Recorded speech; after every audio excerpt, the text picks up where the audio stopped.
Hey guys, what's going on? Welcome to the live stream. I hope you guys are doing great. I'm excited as always. Say hello in the chat if you guys have any questions or just want to say hello. But today we're going to talk about, because this is the Tuesday night live stream where we talk about building stuff from scratch.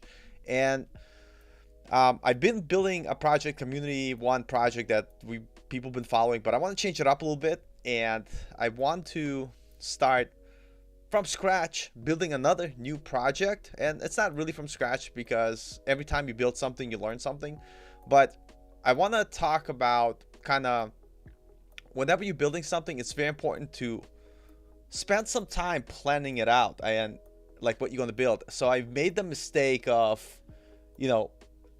building something without spending ample amount of time thinking about what to build, and so that will slow you down.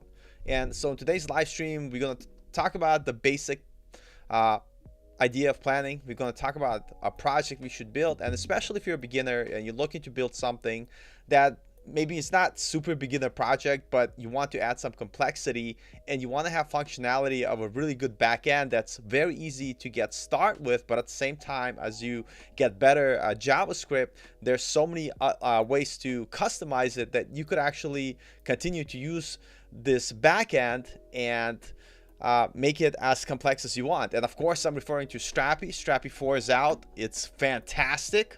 And so I want to kind of talk about why you guys should use Strapi regardless where you are on your journey. And the reason why I love Strapi so much, it's people are like always like, oh, you like Strapi because you're a Strapi like whatever. I'm like, I like Strapi because I like JavaScript, I like Node, and I like Express and Koa, which is built up by the same guys that made Express, which is basically what Strapi uses as their underlying code for their CMS. And so the reason why it's awesome is because literally, and we'll take a look at it today, you could take Strapi in 5 minutes, you could have a working API. Now that's amazing because now you could focus on building your front-end application. The reason why I like it so much more than that is, number one, Strapi is open source, so anybody could look at the code, and so you could see the way it is built. You could pull the repo on your computer and do whatever you want with it, like in terms of like playing with it, breaking it, fixing it, whatever you want. And that to me is awesome. As a programmer, seeing somebody else's example, especially something that's really well made, has good documentation, and being able to use it as a learning tool is super awesome. And I've been making this transition into the back end, mostly doing JavaScript based stuff, so Node, Koa, and stuff like that. So starting out with Strapi was perfect way for me to ease myself into it because I could have a backend without too much effort, but also if I wanted to customize it, I could continue to build on it, and it's just awesome. And so basically what I'm saying is that you can't go wrong with using Strapi, but you guys don't have to take my word for it. And you don't even have to listen to me, but let's say hello to Engine Boy, what's up? And Bang, what's up? Let's go. Yeah, let's go. And so it doesn't matter if you guys decide to use Strapi, but if you're starting out learning full stack from very beginning is really hard because there's a lot to learn. I'm not going to lie to you. Anybody that says you could be a full stack developer in 3 months are smoking some serious meth. Like, I don't think that's possible unless you eat, sleep, for 3 to 4 months of non-stop coding, like put your life on pause. Maybe you'll get maybe even then I would say it's very difficult because you do need to, there's a lot of stuff to learn. And so what I would say, anybody who's starting out, bringing to the field, this is how I did it. I focused more on the front end, and then I used something like Strapi to help me to bootstrap my API so I could create an application that's slightly better than just a simple website, because you could create some really functional applications. And a couple of streams ago, I showed you my bug tracker as an example that I built. And in today's video, I want to talk about starting a new project, and I'm going to do a lot of these beginner projects just to give everybody an opportunity to kind of explore Strapi, see how useful it is, and also to kind of get you guys into starting building a project from scratch, from start, so you don't have to like spin your wheels doing all these tutorials and saying tutorial hell, I just want to encourage you to start building your own stuff, which is super important. Hologram, what's up? Good to see you. And Bang says, I want to build some type of CRM, so I guess Strapi might get a ball rolling fast. 100%. Like, so let me tell you this. I'll give you one example where Strapi was literally amazing. I started working at this company, Red Hawk Research, and they already had a product. And most of the developers that they have, they're Python developers. That's what their backend for their previous project is. But they wanted to kind of start this new project. They had an idea, but they could not take away other developers from the main product. And because I knew JavaScript, I recommended, why don't you guys use Strapi? We could get started with it. I could start the project, and if the, just to get us to the minimum viable product. And so as the interest picks up, and if you have more interest, you could throw other developers into it. And that's exactly what happened. It allowed me as a single developer doing 80% of the work, get far enough where you could kind of see the project is actually taking on a life of its own. And now it's like you have something to show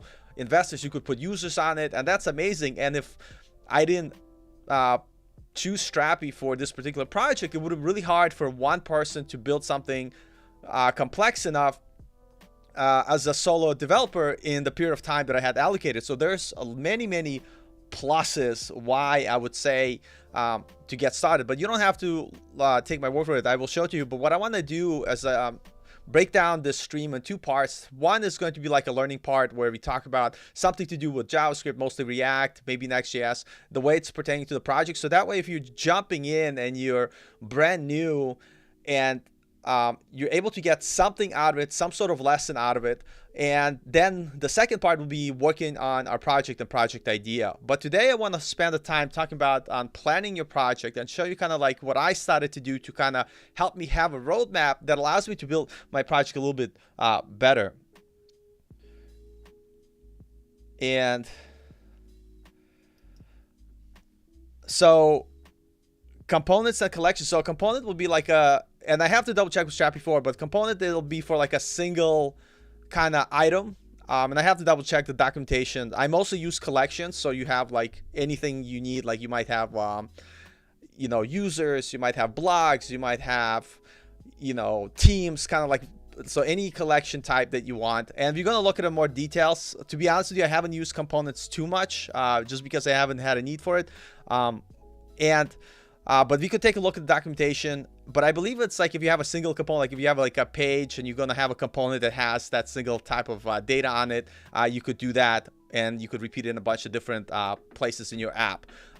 But what I want to talk about today is planning, especially if you start from scratch. And let me just tell you this, like there's a couple of different types of interviews that you may go on to, and some of them require a lot of algorithm stuff. They make you do whiteboarding stuff, which I get. And then, that's the type of an interview that you go. And another interview, and these are the ones that I like, is when people just ask you to build something. And by the way, I'm going to tell you this from my experience. If you're doing a lot of tutorials, but you're not going out of your way to try to build your own personal projects from scratch, those type of assignments will be very difficult. The ones where they ask you to build some sort of application, they give you like a week or like 20 hours, whatever it is, and to build. But in my experience, that's one of the best way to test somebody if they have what it takes to be productive at their work. Like, so for instance, where I work right now, there's a certain expectations that I know how to do something. And the best way to test somebody is to basically give them an assignment to take home and build a thing. But the process of building, what happens is and you could see it on my live streams, because I don't just do things perfectly. I get stuck, things break, whatever happens. So basically you have these challenges that you get stuck, and then you have to work through them to solve them. And that's where real learning happens. So I want to encourage all of you guys, and this is why I always have this live stream on Tuesdays, is to encourage you guys to build your own stuff, like your portfolio projects.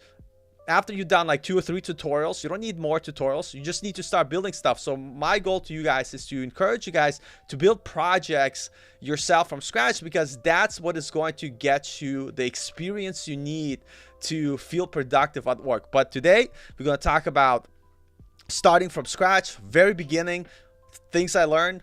Basically, you need to do some planning, even if it's something simple, and I'm going to take a look at it. So we're going to talk about, whenever you're trying to build something, sometimes people have too grand of an idea. And basically what happens is they have so many features they want to implement, so many things that they want to do, that when they start building it, it quickly gets out of hand and people either lose steam, lose interest, or a combination of both, and they never finish their project. So if I were to ask, because I know from my experience, if you look at my GitHub, I have many projects that I had good intention to trying to start, but never finish. So today we're going to talk about starting with Strapi 4, because I think it's amazing for everybody to take a look at it, get experience with it. We're gonna set it up. I'm gonna show you how to do it, and more importantly, I'm gonna tell you the reason why I like Strapi, because it doesn't matter what level of a developer you are, you could get something out of it. And for instance, if you're brand new and you have no idea how to build a back end, you could literally set up Strapi within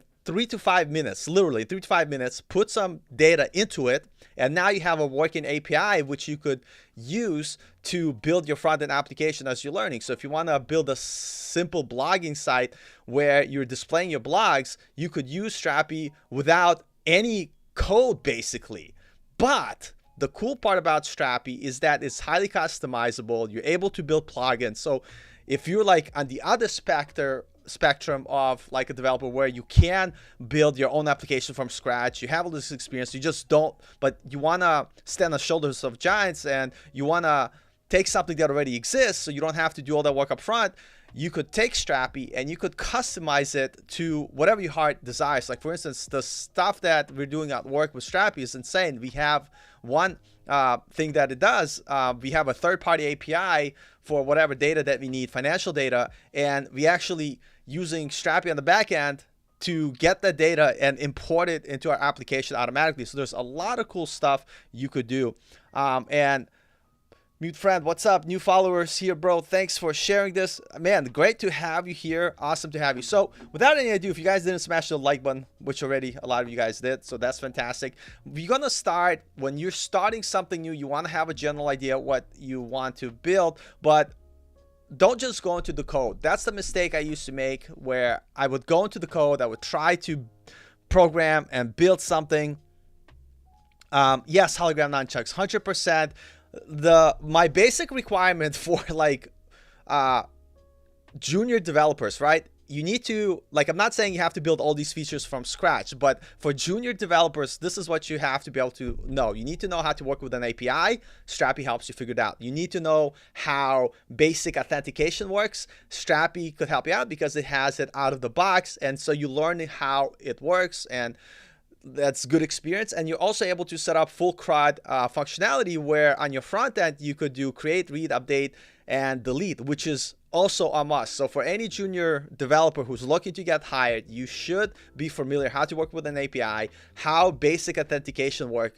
Not saying you have to build it from scratch yourself, but you have to be able to implement it in your front-end application. And then number 3, you need to know CRUD, create, read, update, delete, and basically, you know, how to make the request calls with get, put, post, and delete from your front end. And Strapi fantastically gives you that ability to do so. But without any ado, like, right, we're gonna build a application. So I had this idea, and every time I have an idea for an application is because this is something that I'm being asked to make at work. So every time like I want to build something, I'm building something because at some point that's something I had to build at work. And why is this important to you guys is because I'm not just randomly thinking of what to do.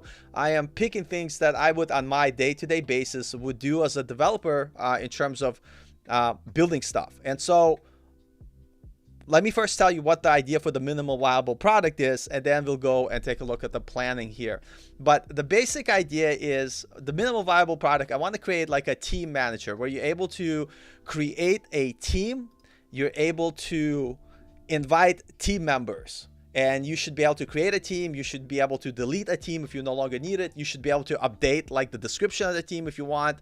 And so basically get full functionality, and also make sure that when people want to see their team, not anybody could see anybody's team. Like, right, if you created a team, you should be able to see the teams that you either belong to or you created. So you have to log into the application. So basic requirements, super duper basic for my minimal viable product. If a customer or somebody like you guys were to come in,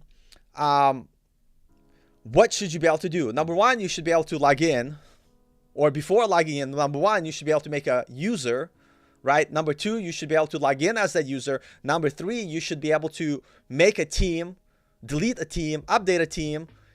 And number four, you should be able to invite users to your team. And after that, we could deploy that portion. And so the point is, but our minimum viable product is basically that. And what's cool about that, we'll go from the front end to the back end with Strapi to deploying it to Heroku and Netlify. And with this sprint, this is going to be kind of like our sprint until this is done. You know, we're not going to add any additional features. But the cool part about this, even with this most minimal features, it's a working enough application that you could kind of see what it does. Number two, you're covering full CRUD functionality with authentication. So you pretty much, all you have to do at that point after the skeleton setup is to add whatever other additional features that you want. But the main point here, you're going to go from start to deployment of these minimal features. So you will have like a live deployed application that you could share to your friends. And now if I decided not to do anything else with this, right, like it'll still be a functional app. It's not going to be some app that's not deployed, living somewhere in my GitHub that nobody's going to see. It's actually going to be something that's pretty functional, works, and that's the goal. And what's awesome, if I decide to continue to expand on this application and add additional features, it's going to be much easier for me.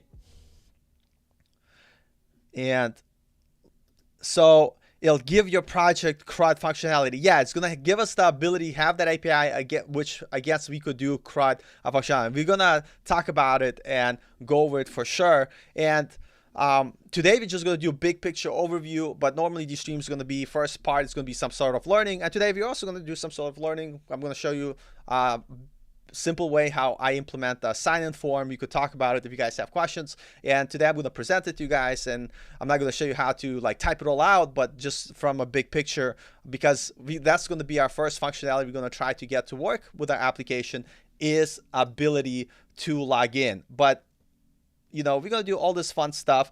And Bang says, have you ever considered making a video on how to effectively read the documentation rather than watching tutorials? It's a valuable skill for juniors. So yeah, I could make a video about it, but like honestly, what I would say is once you get to a point where you start to understand basics of code, you are actually going to spend more time reading documentation rather than watching videos and tutorials. Actually, watching videos and tutorials is not very efficient compared to reading something, because it's very hard to skim through the video, even if you're watching at 2x speed. So the way I read documentation, but I'll give you like quick, simple tips. Number one, not like if it's, let's say I'm learning something about GraphQL, I will go to the documentation and I would skim through everything really quickly just to get the layout of the land. So I'm not going to spend too much time in each particular section. I'm just going to skim through it, check all the headings, look through all the basics. So I familiarize myself where things are. So if I get stuck somewhere and something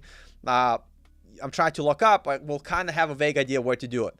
Once I skim through it, the next thing I do is I will go through the documentation and I will take a section and I will try to implement it in my throwaway project on my computer just to kind of see how it works in isolation. So I wouldn't just jump right into my code base working on the project, but I would try to make a bunch of little toy apps practicing each single feature that I learned about in documentation. The truth though, like sometimes that's hard to do if you're pressed on time. Sometimes you just want to get stuff done for your work. So you're going to read the documentation, you're just going to try all that stuff out in your work project. But in reality, if I able to and have more time, I try to isolate things, do things in isolations before putting them into practice. So let's talk about planning, because very important. I used to never plan anything, and damn does it show. But so here's the first thing. We're going to build a project. Our front end is going to be React. Our back end is going to be Strapi. But the first thing you want to do is kind of decide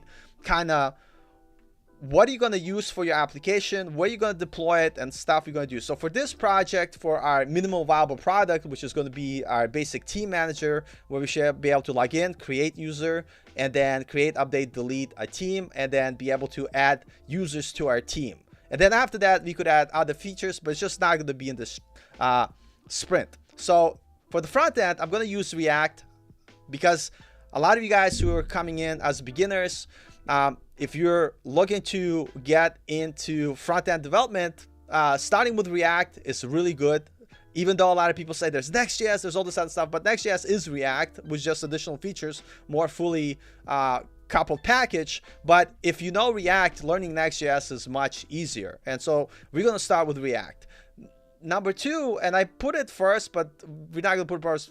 We're going to implement our initial project with REST API, so you could kind of see how it's done using traditional REST. But then we're also going to use Apollo client with GraphQL on the front end, so you will learn two ways to consume your API, either with GraphQL or with REST. And that's another awesome benefit of Strapi, is because you can use REST API or you could use GraphQL, which is amazing for learning standpoint. For me as a developer, that's awesome to have one project that I'm able to practice both those things. For styling, I'm not too concerned styling. And for you guys, if you're going to build this application, I would just suggest use Bootstrap, or in this case, you're going to use Tailwind. And I decided to torture myself to use Tailwind with styled components.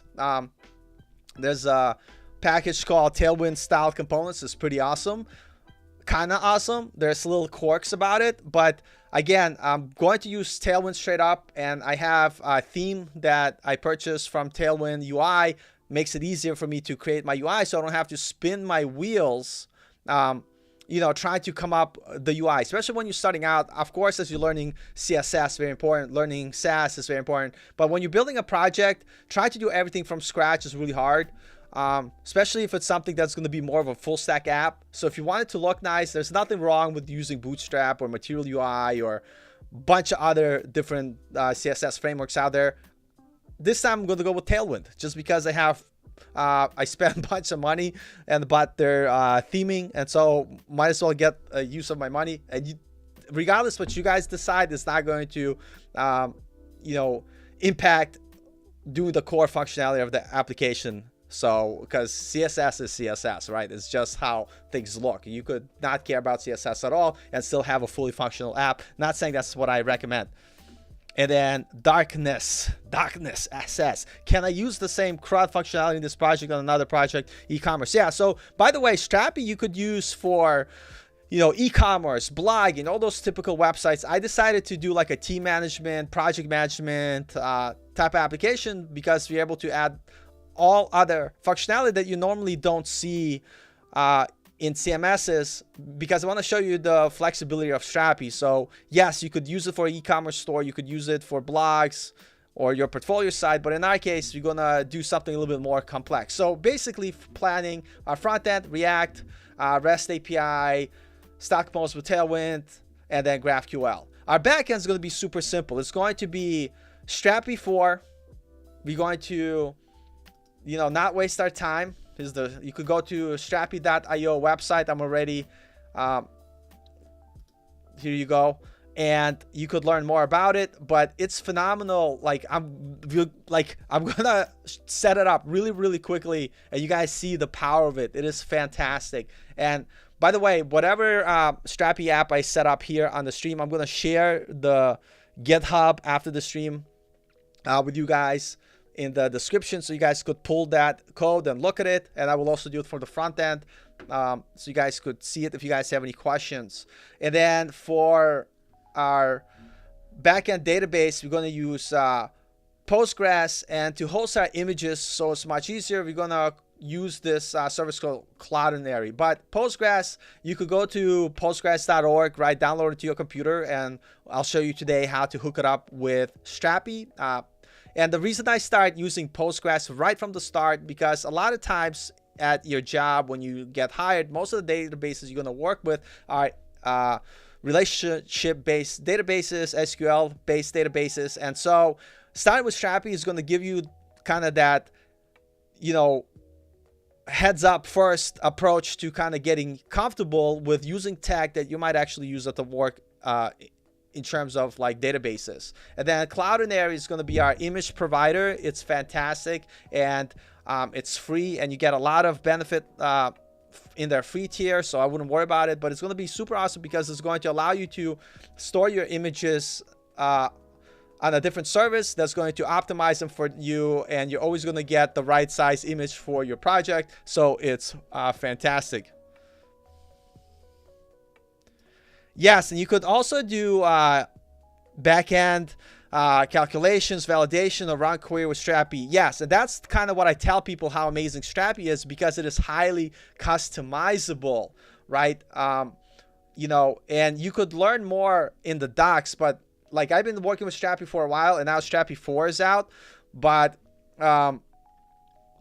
there's so much stuff. I mean, you literally could get to the nitty gritty where you go through customizing your controllers, your services, your policies, or even writing custom queries. And I haven't looked on Strapi 4 documentation for a query, but they have here, let me quickly look here. Let me make this bigger. Some basic examples.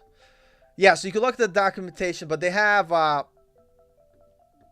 this query builder that you could use basically to query anything you want out of your Postgres database, in our case, that we're going to use. So it's so flexible, so awesome, that I'm yet to prove someone, like, prove me like, oh, Strapi's not good. Like, a lot of people will recommend, like, use, you know, Firebase, use this, and you can.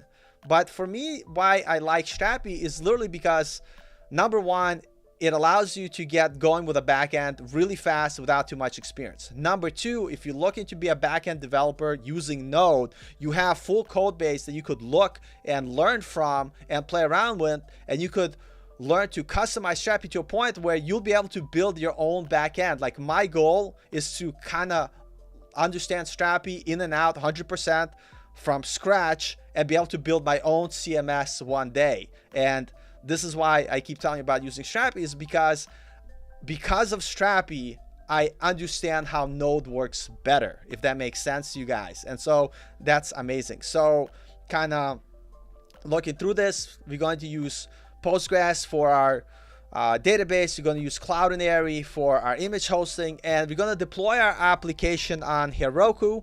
And a lot of people have issues with deployment, and what we're going to do right for our minimum viable product, our goal is, out of the basic features that we're going to add, is to also make sure that we're able to deploy our application and do some sort of continuous deployment integration where, you know, we have a project that we can work on, and also we have the working part of it is deployed for users to use, and having that workflow where every time you push into master, it will automatically redeploy those changes to your main application. And over time, we'll get more complex with the setup, but for now, we just start nice and simple, and our front end is going to be hosted on Netlify. So, okay, we made our decision. We know what we want to build.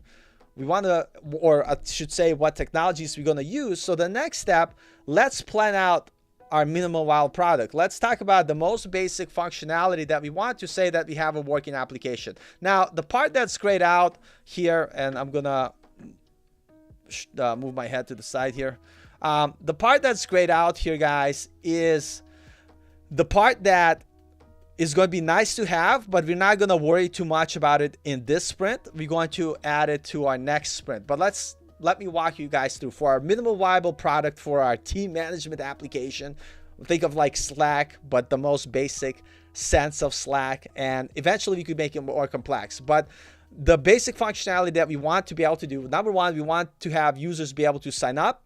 We want them to be able to log in. We want them to create a team, delete a team, update a team, and obviously view the team, and then be able to, the last part, invite members. And we could invite members manually from Strapi, but what we could also do is create a way where whenever we want to invite someone, we just put in their email, Strapi will send them an email, and they could use that email to click on it, get a token to the team ID that they're going to join, and they're going to be redirected to custom registration that we could implement ourselves, because Strapi is customizable, that will update the user's association based on when they create that account. They're going to create an account and automatically add them to the team that they were invited to. And of course, they'll have a team member view, which will be a little bit different than our view because we're the owners of the team. So the most basic sense, this is the functionality we want. We have our sign up form, create account,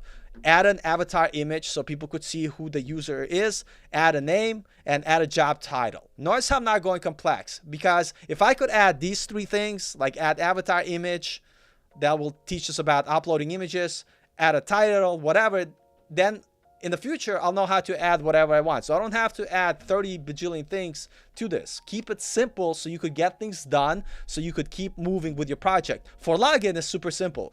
Be able to log in through our login form and be able to log out, right? And for our crowd application team, we're going to talk, we mentioned it, create team, delete team, update, and, show the team. And then for invite members, we'll get there eventually, but we have the layout. And so I'm not going to add anything else to this project. I'm not going to scope creep or, feature creep where you keep adding features before you even study your application to a point where it gets so complex that you lose interest in building it. Keep it simple. So you're going to watch these videos. We're going to make a goal within next 3 to 5 videos. Try to see if we could finish all this functionality. So we're not going to move on until this is done, right? Very important for you guys to have something done, right? It doesn't have to be perfect. It has to be done. So next, once you kind of know what you want to kind of have a basic idea of how, the data types, how you're going to structure your data. And by the way, if you haven't smashed the like button, smash the like button. Not for me, but for all you awesome guys and gals in the comments. Hologram says this is cool. It kind of feels like a course. Yeah, like I don't know if it's a course, but I think you learned something from it. But it's just cool. Like I just want to always motivate you guys that you need to stop doing tutorials. You need to start building your stuff. And so the type of teaching that I'm doing here is like loose teaching to give you an idea, and that way you could ask me questions, or you could, that's why I do it live. You could then read stuff up yourself. So it's not like a tutorial where you just follow me. Like I'm going to show you by example, but I want you to build your own version of this application yourself. So that way, whenever someone asks you questions about your code, you'll be able to talk about it because you build it yourself. But anyway, our database structures basically is going to be the type of data we have. And for our minimal viable product, you have two things. We have users and we have teams, right? We need to be able to create a team, and we need to be able to add users to our team. So our user will generally have an ID, first and last name, image avatar to go with it, job title, email, and password, just so they could log in. And for our team, we're going to keep it super duper simple. We're just going to have an ID, name, description, and user relation. And I forgot an N here. Relatio. It's like I'm speaking Italian. Like I don't know any Italian. Yeah. Barely speak English, but that's the point. So we have to identify our data structures. And once you have your data identified, the last part would be, and I didn't get this far, but you create your UI mock for your login. But basically, these are the pages we need. We need a login, we need a sign up page, we need a team view, and we need a team detail page. And that's it. And so now, because we have our plan, now I'm not confused of what I have to build. I know the tech I'm going to use. I know the functionality I need for my minimal viable product. I know what my data structure is, and then I know what views I have to create. So I could quickly mock these views up really quickly. And when I say quickly, I'm not even saying make them perfect, just, super easy. And the benefit of using like Bootstrap or Tailwind, it makes it easy for you guys to mock up those things. And I went like the extra level because a while ago I spent a bunch of money and I got the Tailwind styled library. You could use it for free. I just ended up, I had nothing better to do. Instead of drinking my money away, let me buy this thing from Tailwind. And so I have these nice, beautiful components that I could use, make things easier. But now that we know what we have to build, we're going to start with Strapi first. But here's the thing I want to show you with Strapi. Notice how it didn't, the cool part about Strapi is that your backend is separate from your front end. And what's awesome about it is you could have your Strapi backend and you could implement the front end with React. You could implement it with vanilla JavaScript, HTML, and CSS if you want to like torture yourself. You could even use Angular or Vue, whatever your heart desires. And what I like about it is that it's decoupled from your backend. It gives you the flexibility to have your backend to power other applications that you want. So for instance, for this project, we're going to create something with React, and it's going to be like a dashboard type of applications for people to manage their teams. And we could also have a front-facing marketing site, which maybe will have our basic information about our, team project and our blog post, and that could be built with Next.js, and we could use the same Strapi application to power that one application. But with that being said, what I want to show you guys is the basic form that I built. And I'm going to quickly go over the code, and we might not make it through all of it today, but the idea is going to be, we see a login form. So our goal is going to be, after this, set up our API, set up everything we need. We might not get through the rest of the part, but at least I just want to show you my awesome form. Like, who am I kidding? I just want to show you some code before starting with Strapi. But this form, by the way, and the reason why I want to show you this is implemented just on the front end, so there's no back end functionality. So what I was kind of saying, you could mock up and build your front end, and you could mock the back end, functionality inside your front end, and then when you have your back end, you could just point things to work together, which is awesome, because that way, you could work a little bit on your front end, you could work a little bit on your back end. What's up, Q? Good to see you, my man. And so this is the basic form right now. For instance, if you have properly written email address, meaning like you don't do something like this, that's not valid, right? You need something that ends with .com. So we have some validation here, and then we have validation for our password. So if the password's too short, it says password must at least be 6 characters. If it's more, perfect. We hit submit, and then we'll submit our form, saying that I still need to write a function that will handle the form submit. And then we have our logout button. And then I'll show you like the front end code just for excitement purposes before we dive into setting up Strapi. But what I want to show you guys here is that you could use anything you want from your front end. So here I have a basic React application, and if you're not familiar with the folder structure, it's super easy. You basically have your, let me make this bigger for you guys. You have your source folder, which will have all your components. For this particular front end, I wanted to use context, so I created global context here, and I'll show you the code in just a second. I have a helpers folder, which will basically have general like functions that I need to call in multiple places. Like I have this function is regex valid, which basically allows you to put regex check and the thing that you want to check against to see if it's valid or not. I have this hook section, which is basically, if you're going to have a functionality that's reusable in multiple places, it's good to create your own hook.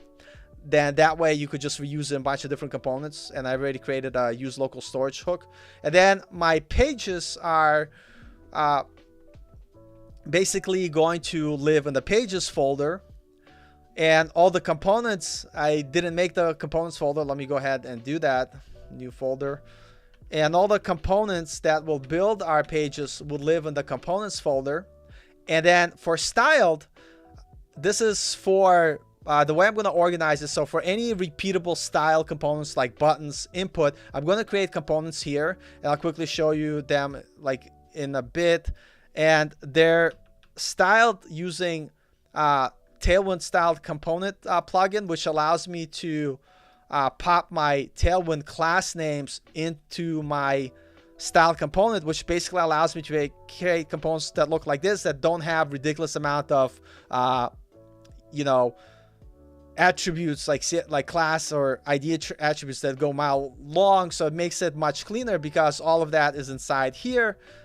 And now when I look at my code, it doesn't hurt my face, right? It's much more easier to look at. And so for any reusable components, I'm going to put them in the styled folder. But anything that is used in one place, I'm going to let those styles live inside that file. So everything is inside that JavaScript file. I'm not saying this is the best way to organize, but for this particular project, that is what we're going to use. So I have my styles that I created using styled Tailwind components, and basically you just pass the tags that Tailwind uses, and that allows me to keep my components looking clean and easy to read, as you could see here. And so what I like to do when I create my components and do my stuff, I like things to, as best as I can, to try to keep things readable. So even if you don't know like how to code yet, or you're still learning, by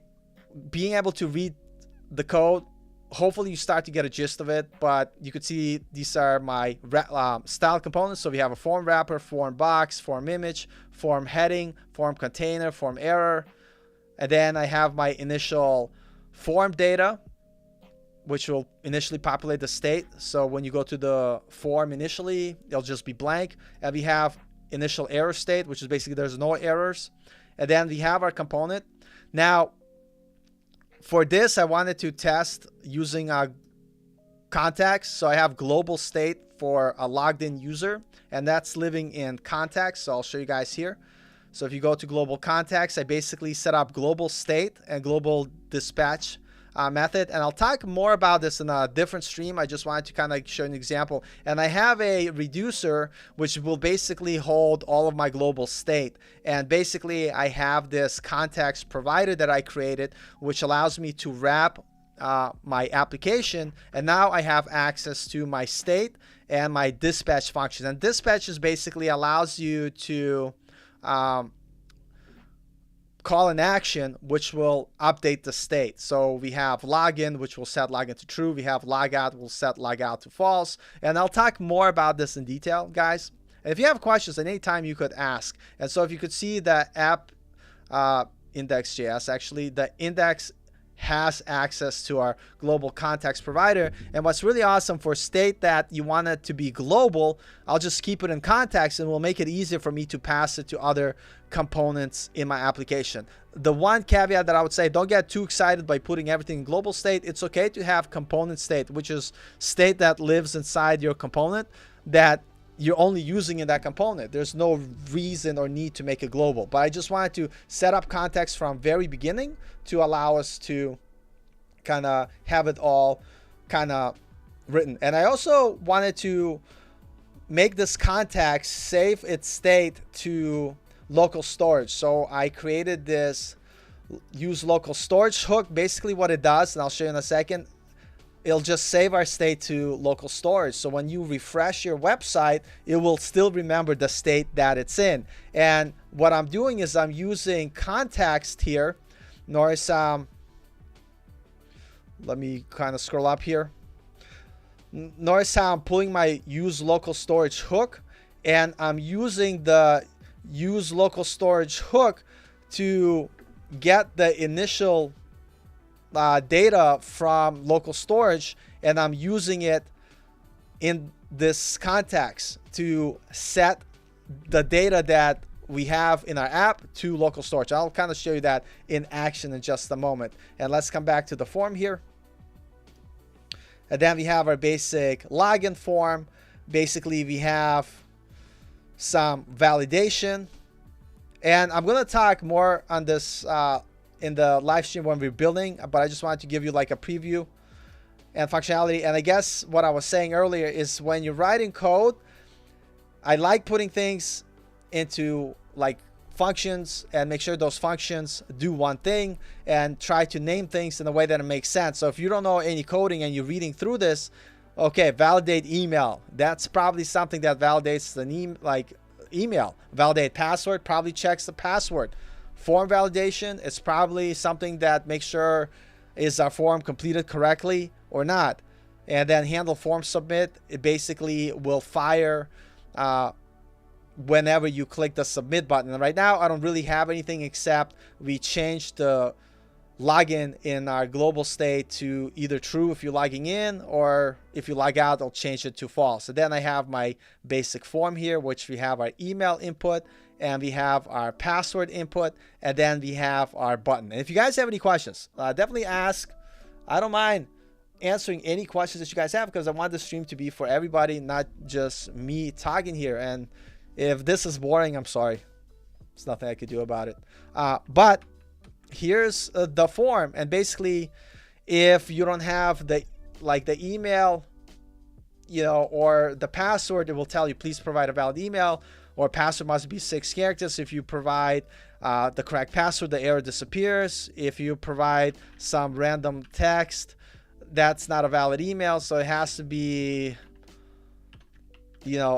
proper email, paul@email.com. That works. So then when you click submit, it's going to fire your form and it will log you in, and then you could log out. And here's what I was saying about global state here using contacts. So our contacts, all that global state is being saved to our local storage. And the reason why I wanted to do it is because sometimes when you're, let's say, just logged into a website, or you have a form and you accidentally hit refresh and all that stuff disappears, and then you have to log in again. No, I wanted to remember the state that it's in, and so restoring all that in local storage.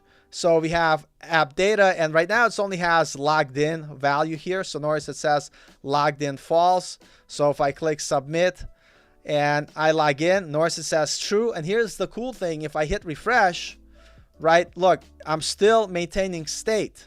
It's only not until I log out that it sets it to false. And so now that is awesome, because now I have a very easy way to add anything that I need to state and store it on local storage for things like forms, basic user information, that makes the UI in your app work nicely. So with that being said, without any ado, let's set up Strapi. Let's set up Strapi 4 together in our project. And I'm going to show you how easy it is to set it up and how easy it is to start to not only have ability to sign in, like your authentication, but having access to CRUD functionality. Now, we're going to set up Postgres first, and I already have Postgres set up. If you guys, after this, when you start to work on this project on your own, you just go to postgres.org, download for either Windows or Mac, follow the directions, and it will help you to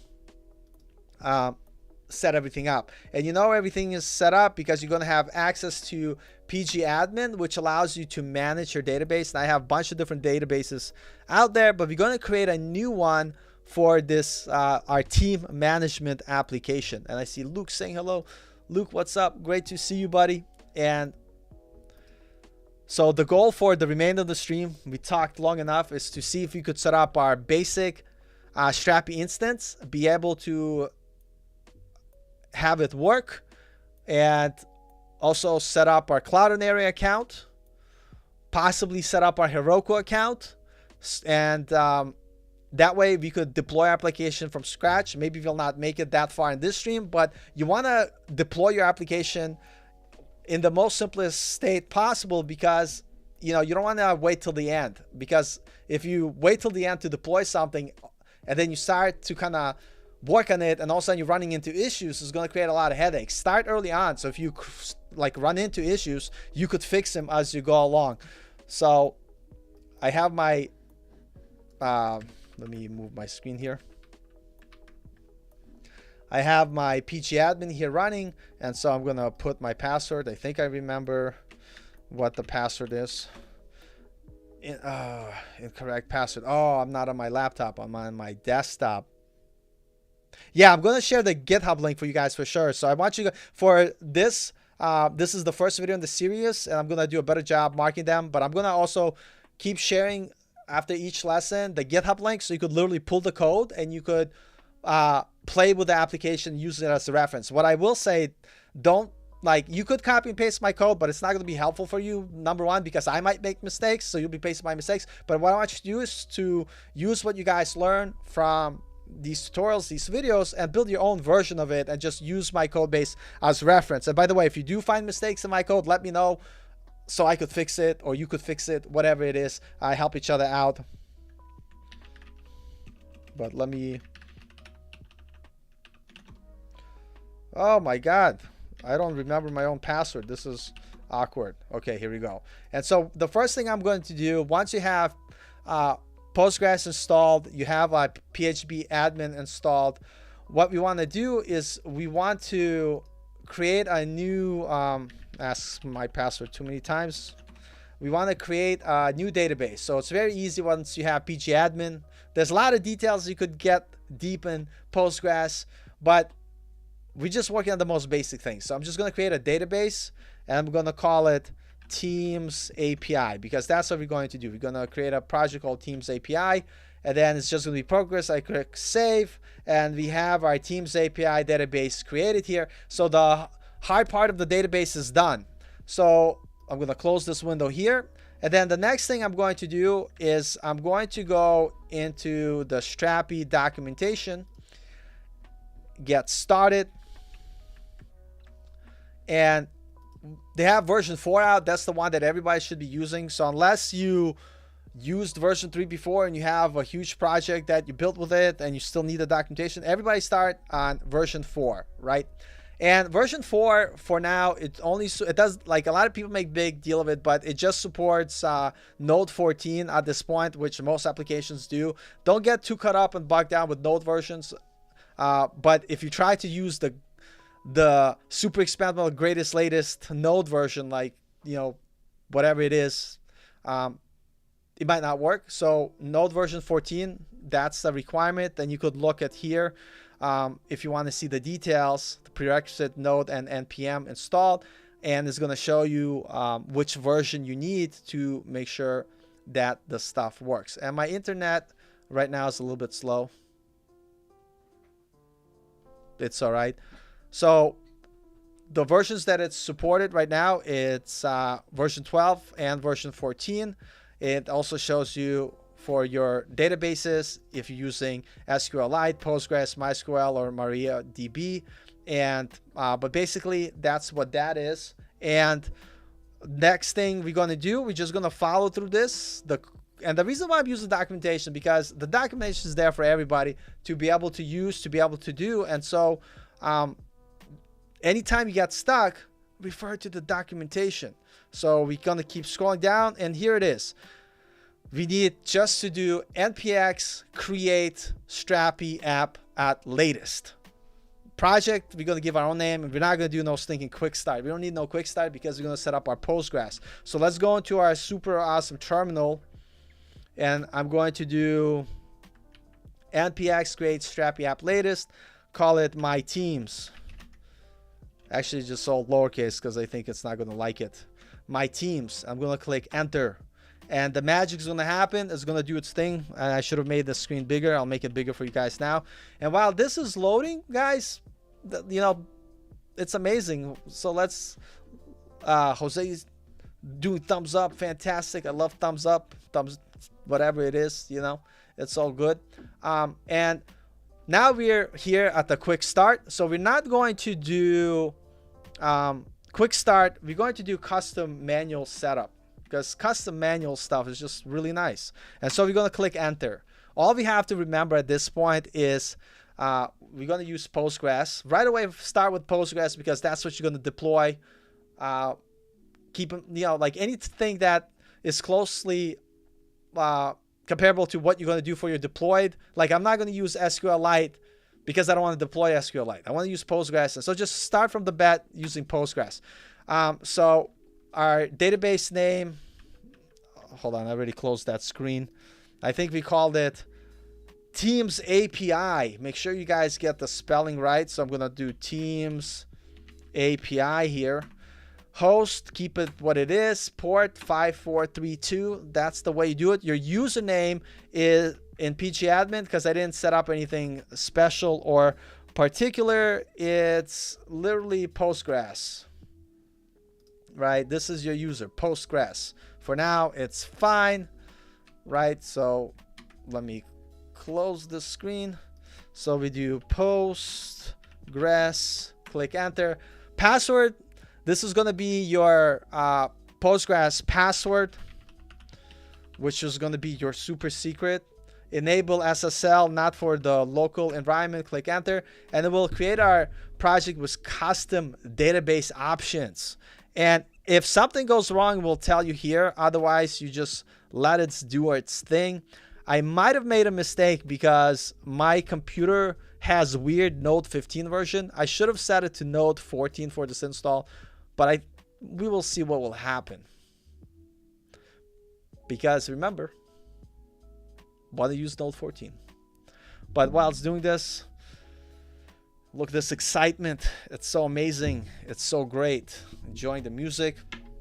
Let me know in the comments what projects you guys are working on. And by the way, the reason why I talk about like constantly building stuff yourself from scratch, because I think it's the only skill that's gonna guarantee you being able to get a job, or will guarantee you at least feeling comfortable at interviews, especially maybe not algorithmic interviews, because algorithm data structure interviews is a very particular skill. You actually have to study those things, like those algorithms and those, you know, database structures from the most common interview algo and data questions, because that's something you literally have to study and prepare for. It's like studying for a vocabulary quiz. You just have to know it. But for building stuff, like, you have to basically just also know how to do it. But the reason why I like take home, build me an application for the type of interview questions is because that is more relatable to me in terms of what I'm going to be doing at work. If I'm a mechanic, I'm going to ask you to like switch my brakes and tires, right? I'm not going to ask you to tell me how the resistance of rubber on the road creates drag when there's, you know, when you drive over like wet pavement. You know what I mean? Like, it's not pertaining to you as a mechanic. And so for me, the things that I like when people test you are on the things that you actually go and do at work. So the things where you get to build stuff, those are my favorite interviews. And by the way, in order to do really well on those interviews, you actually have to know how to build stuff. And this is why I have this live stream, constantly telling you guys, build your own stuff. Don't rely on tutorials. Don't rely on tutorials. Tutorials will get you started learning, but they'll never give you a job. You get a job by building your own application from scratch. So let's come back to my screen share here. Let's jump back in. Look, I'm done. Whole project is done. The magic of Strapi. So now when you get everything set up, we have our project. Let me go into CD, my teams, right? So you will have your config folder. You'll have your node modules. You'll have your yarn lock. And you'll have your public folder, and we're going to take a look at it in a second. But the first thing you want to do is run yarn build, or I like npm run build because I like typing more. And what that's going to do, it's going to build your Strapi UI. This is the first command that you run. If it doesn't do it automatically for you, once this is done, right? Once this is set up, we're basically ready to rock and roll. And you're going to see the power of it and how amazing it is. Like, referring to, you know, our backend and our notes here, you know, we know the database structure we want. We want to have users, we want to have teams. And so we'll be able to set this up right away, and we'll be able to actually put some mock data into our application and be able to make some REST requests.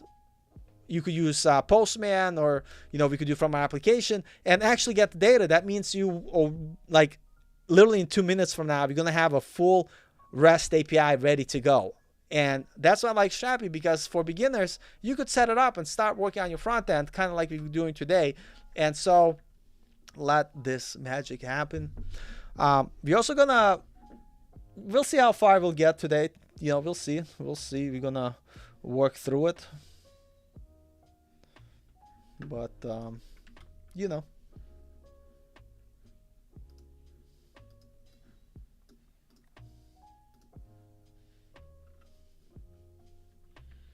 Yep. So once everything is done here,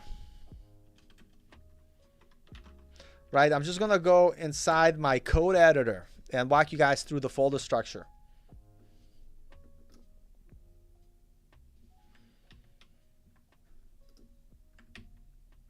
And basically, once you do the initial setup, you're going to have a bunch of different folders. Your config will have your configuration files for your admin, your API, for your database. And here, right now, you will see all my publicly available information here. What you want to do here is, you know, delete this stuff from here and put it into an env file, which you're going to do in a minute. We have our middlewares that this loads for us. Don't have to worry too much about it. And then we have our server settings. So that's the config file. And then the most important file here is source. And we have our admin here. So Strapi 4 is a little bit different. So I'm not worry about admin right now, but the most important folder that you have here is the API folder, which right now is empty, but it's going to have all the collection types that you create in your database, and Strapi will go ahead and insert, full CRUD functional controllers and services automatically straight out of the box. I'll show you that in just a second when we create our teams, which is amazing. And then here, extension is where you're able to customize Strapi extensions if you need to. What Strapi is really good at, allowing you to extend current functionality and add to it, which is amazing. And we'll learn more about it. But for now, we're going to keep it super basic. Now, you guys will have an env file, and this is basically, you want to keep all your secret stuff secret, and this is where it lives. And we'll come back to that. Let me make things smaller here. But for now, just with this being said and done, we could run npm run develop, and it's going to run Strapi in development mode, and it's going to bring up the Strapi UI, and you're basically right there. You're done, son. You're going to have this amazing screen where you will be able to create your account. I can't write my name. That's all right. Paul Bratz. Okay, this looks good. I'm just gonna put my password here. And basically what this is doing is setting up your admin master account to manage things from the Strapi UI. And you don't have to use this UI. It just makes it much easier when you're doing stuff, especially when you're starting out and you're not like master programmer yet. So this is very helpful for you guys, because you could create all your contents here, which we're going to do in just a second. And Jose is saying, you try to hammer to our heads about building stuff because that's the only way to show our skill in the future employers. That's 100% true. Yes. The only reason I harp about this so much is because this is a mistake I made myself. So look at this, guys. We're basically running with Strapi. We're like, our backend is up and running. This is good, right? This is amazing. So I want to show you something.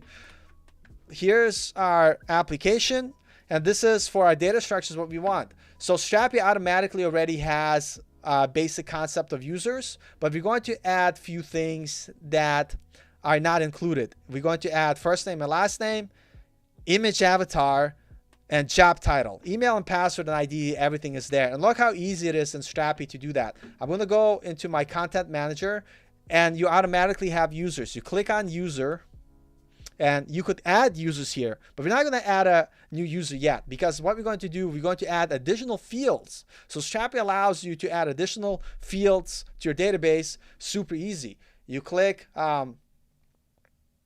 content type builder, skip the tour because I'm a professional here, and we have users. So it already has username, email, provider, password, reset password token, all this great stuff. So I'm going to add two new ones. I'm going to add a first name,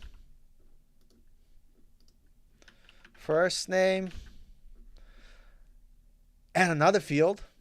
I'm going to add text, last name,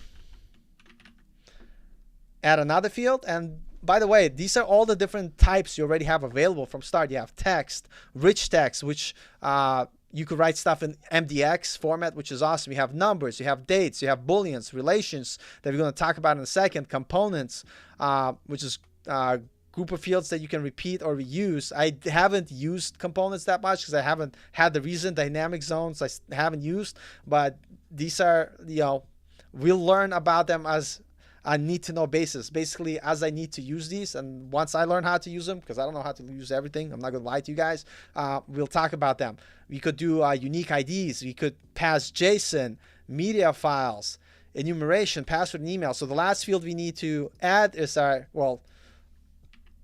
avatar image. Is going to be a single type. And what's cool here, you could go to advanced settings and you could show what files you allow. Like, I don't want people to upload weird videos and stuff, or audio or files, so I'm just going to keep it strictly to images. So this is going to check the validation on the back end, but we're also going to implement checking this validation on the front end as well. And then the last field we have to add is our job title. And then click finish. Don't forget to click save, And now we have all those additional fields that we added. So if you look at our initial data mockup, we wanted to have first name, last name, image avatar, job title, all the other stuff came with Strapi. So now I could go ahead and I could add a user. I go to Content Manager, create a new user. I'm gonna, for username, I'm still thinking about, should I, like, I don't know if I want to have usernames. I just want the people to use email for everything. So I might make email and username be the same. But for now, let's do usernames, whatever. Why not? I just hate extra stuff. Paul Bratz is the user. We have the email. We're gonna, that's not my email. That was some weird text. I could add the password here, test user, very secure password, 100%. So secure that Google will complain about it. Confirmed. First name, let's add first name. Let's add last name. We're not going to add image avatar because you're going to hook this up to Cloudinary first, but I just wanted to show you that, you know, you can. I'm going to say software engineer. And roles, you have authenticated in public. If you don't select anything, it will automatically select the role to authenticate it. And what that means is that, you know, there are certain features that you could only access if you're an authenticated user, which is pretty awesome. So we'll have our first user. Now, things like user, you don't want people to randomly be able to find your users, right?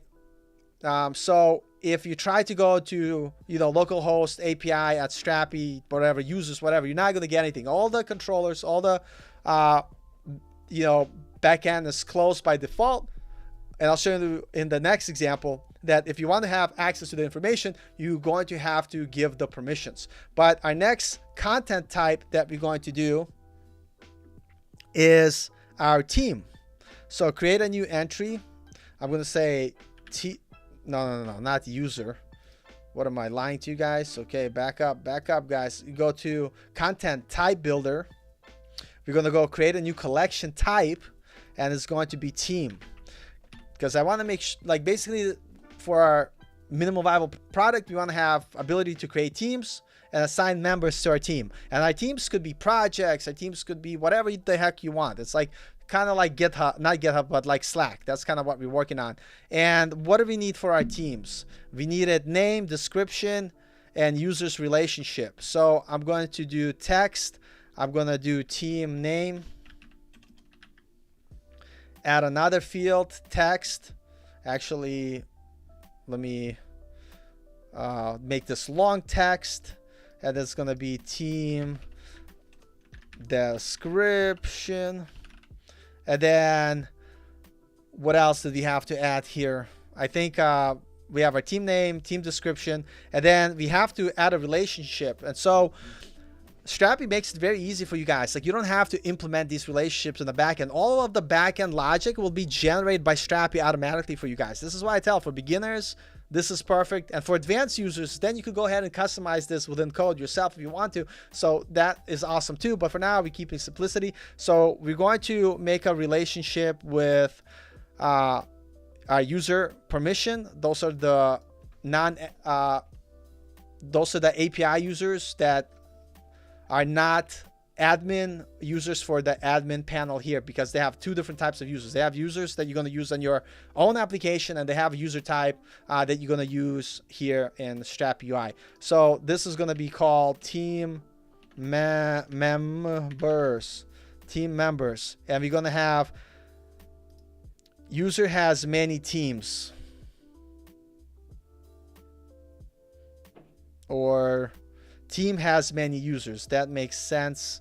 So I like everything like this. Team members, and we're gonna have not right here. So, oh my God, what is that? Keep team. I want to call it team members. Actually, we want it to be both way relationship. So we're gonna say users has many teams. I don't like why this automatically. I like camel case. But anyway, and now we click finish and save. So now basically, while this saves, that's all we need to do. We have a team name, team description, and team member. So let's add, no, not add another field. Let's go to our content manager, and now we have our teams, and you could do whatever you want, projects, blogs, you know, products. Look how easy Strapi allows you to do this. By the way, you could create functionality that will do all this from your own front-end application.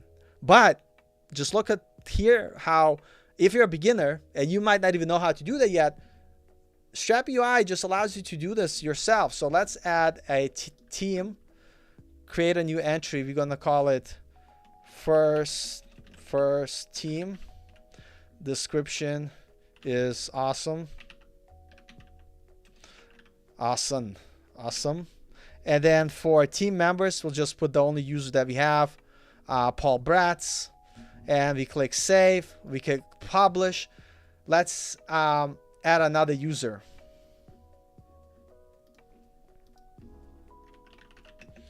Just so we could have more users here. Coding after 30. What's coding after 30's first name? It's coding 30. Job title. The worst title ever, YouTuber. And we'll add the image later. And notice we could add teams right away, save. And so now our API, in the most basic sense, believe it or not, is done.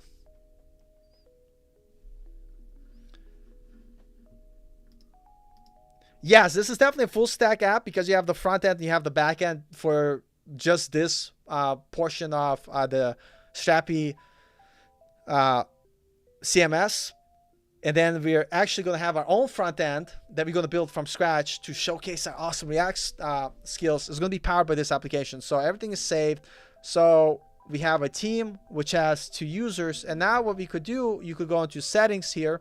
You could go to roles. And normally we want to have certain things to be everything behind authenticated user. But for this example, just to show you the point how we now have access via, you know, making REST requests to get the data. So I'm going to go to public, and we're going to go to teams here, and we're going to give the ability to find one and find all. So click save.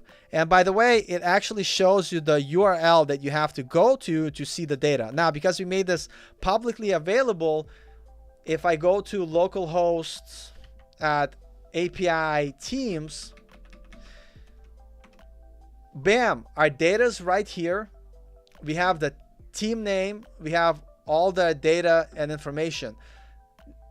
And so that is awesome. We have the team name, team description, and we're rocking and rolling. We're ready to go. Now, it's not showing users because we didn't give permission to share the user information. And you also don't want to publicly share user information because you don't want people to see information they're not supposed to. But that's awesome, and that's perfect. So now, you know, we're able to get JSON requests, right, and get our data back from our API. So in a nutshell, we have a completed API, and so we're ready to rock and roll here. Ready to rock and roll. And that is amazing. So the next thing I want to do is just to kind of do that initial setup here. This is our front end application. Where's our back end code? Here's our back end code. And so what we want to set up Netlify next, because we want to be able to upload images to our Netlify to make sure that we're not storing images on our own servers. And also with Netlify, it allows you to basically, God damn it, I sometimes weirdly forget English words. You know, like when you're hosting your own images, you always have to make sure that the right sizing, they're not too big, they're not too small, base the screen. Cloudinary just handles everything for you guys, right? It optimizes your media fast, delivers on any device, and this is what we're going to use to store all our images via Strapi. So what I'm going to do right now is go to the V4 documentation, and this is why it's awesome, because you're like, oh, like I'm not sure how to do that. So you start typing Cloudinary, and bam. This is a different example. Cloudinary. I got too excited.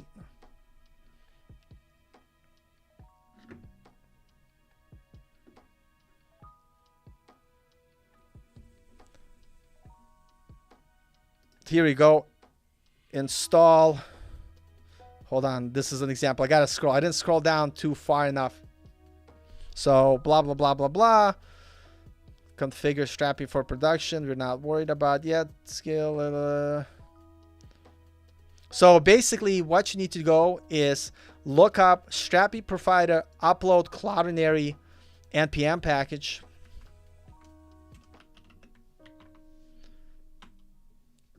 And boom, here we go. You just click that here. And this basically is a plugin which allows you, and it shows you the general setup here, which we'll go over together, which basically will allow you to, when you upload images to via Strapi, it will allow you to upload them to your Cloudinary service, which is really good and awesome. And we're going to follow these details in a second, but the first thing we're going to do is we're going to copy and paste this link. Let me close the front-end application because you're not going to worry about it right now. And so what I'm going to do here, kill the server for a second. I'm going to do npm install Strapi provider upload to Cloudinary. Now, for this to work, you need to have a Cloudinary account, right? So why not, while this is installing and doing it, let's go to Cloudinary and let's, why did I hit on the ad? Let's sign up for free. That's what we want to do. So you want to provide your name, Paul Bratz, and then an email. I already have an account, but I want to do everything from scratch, so I'm going to use my other email address here. Email test coding after 30, and make sure you guys give a good password. Companies or site name, select a product. Media image API sounds good. I'm not a robot, at least I don't think so. And click create account. And we wait for the account creation process. And then it will tell you to verify your email, which you guys could go to your inbox. So I just got an email, sign in to validate your account. That's what it's doing right now. I'm doing off the screen. I don't want to show you the type of emails I get, guys and girls. Once everything is all good to go, you will have this amazing dashboard develop, which will tell you like certain things you got to choose, blah, blah, blah. I'm a developer, build a new website or product, optimize my site. Oh man, all these choices. I'm going to say I still don't know. No, I built a new website and an app product. We know that. You click done. And basically you have your page here, and this is all set. Now, one thing that I want to say about Cloudinary is that if you start to randomly upload images, it will just randomly put them in wherever. So what I would suggest is creating a folder, and because right now you see there's sample images that are just randomly not in the folder, you know, so I don't want to do that. First of all, I'm going to delete this folder. I don't need it. The second thing I'm going to do, I don't need these assets either that automatically came. So I'm just going to delete everything. And so I call this application My Teams. So I'm going to create a folder. Create folder. Create folders. Home. Okay, here. Add folder button. My Teams. And we're going to remember that's the name of the folder. Click save, right? That's great. That's amazing. So we have a folder on our Cloudinary. We have a Cloudinary account. So great. check, that's done. So let me add it here. And so now this is still loading and updating. Fantastic. I'm going to give it another 20 minutes because my internet is a bit slow, because everybody's watching TV here, like 10 different TVs late at night, which is great. But while that's happening, I'm going to do a little sippity sip of some of this mineral water.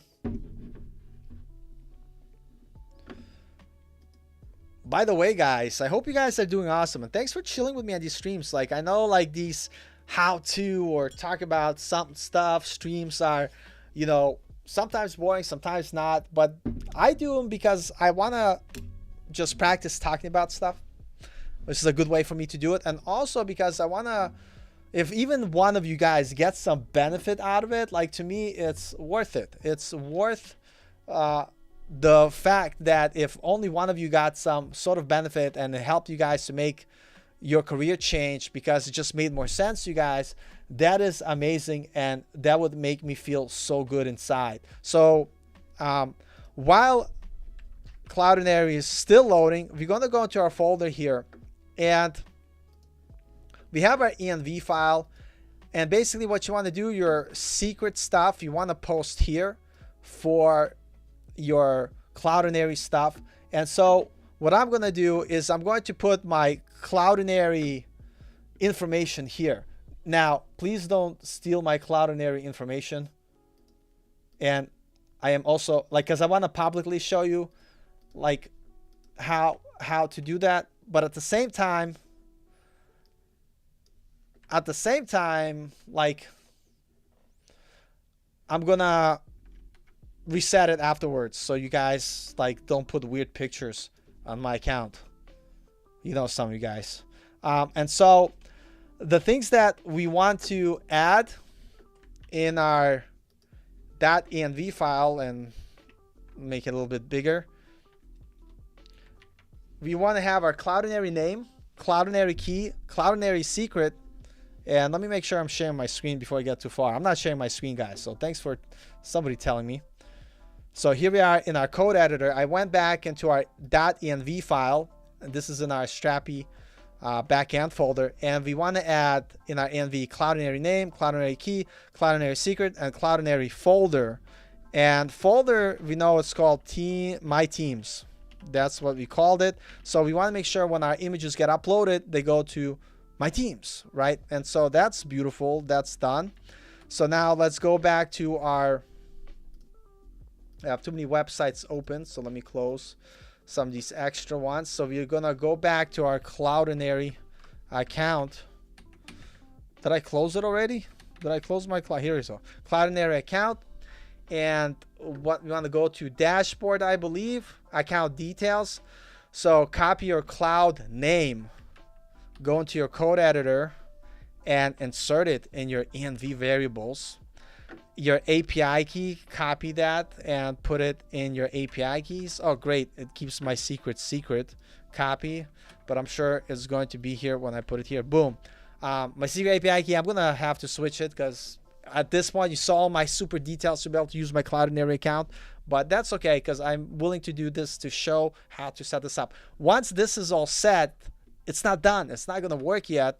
So what you need to do is go back to the npm, and it's basically is going to tell you in order to hook up the functionality, you need to add inside your configs a plugin.js folder where you could customize your configurations for your plugin. So I'm going to copy this. I'm going to go back into my code, and we're going to look here. We have our config, and so we need to add a new file called plugins.js, and we're going to paste the example from before. So this is for our upload plugin. We want to use our Cloudinary provider, pass our super secret information from our env folder, and let me double check. Yep, config plugins. Config plugins looks good. And so what I'm going to do now is I'm going to do one more thing. I'm going to show you this kind of. Notice here I didn't add any additional information, so I just want to show you what happens when you upload images. But first, what I'm going to do is I'm going to restart my server, npm run develop.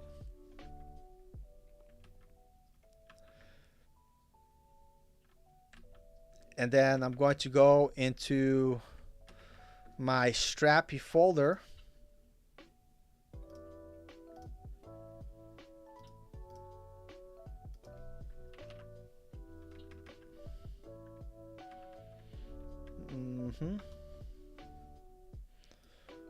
It's admin Paul. And let me log in. And so now we're able to upload images. And if I go into content managers, users, we have field here for our images for avatars. We're going to add a new asset. Let me see if I could find some images to upload here. I'm just going to drag and drop this baby here, and I'm going to click upload one asset. And I think that worked. And the only way you could test if this worked is actually go back to your Cloudinary account, into your media library, and check. Refresh.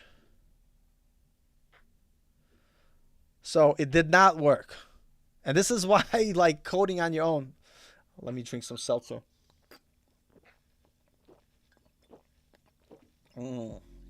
So good. And this is when, like, coding on your own, you're going to have problems like that. It's like, look, I read the documentation. I followed the example. Why isn't it not working? So let's do some troubleshooting. So first, let's check in our package JSON that we have our Strapi provider upload Cloudinary. Yep, we have that. Yes. So that's good. We have our config plugins JS. Did I spell plugins correctly? So let's look here. So using the provider, blah, blah, blah, blah, blah. Oh, okay. So here we go here. This is fine. Hold on a second.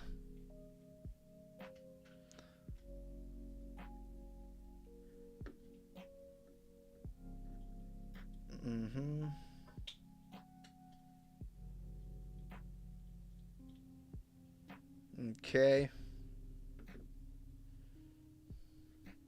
You're going to pass down to Cloudinary configuration. Cloudinary, the config. You can see the complete list here.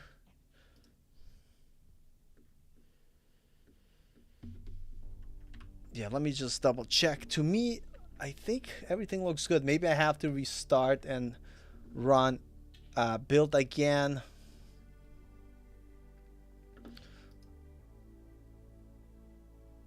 So config plugins.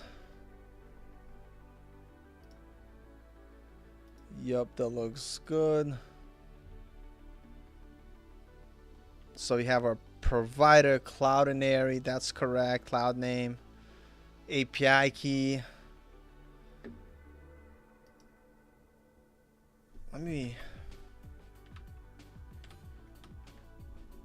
One way to see that did not work is if you go to public and uploads, it should not upload the image here. So I'm a bit curious on what the issue is.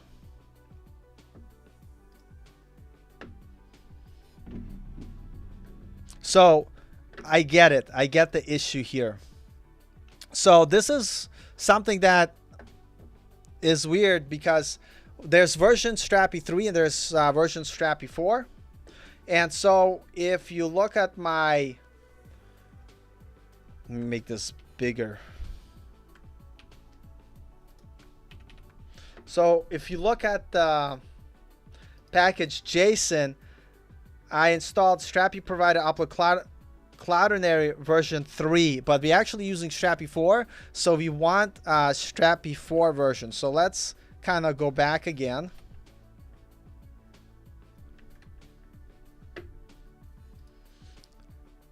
And let's go to Trusty Google. So we Strapi provider upload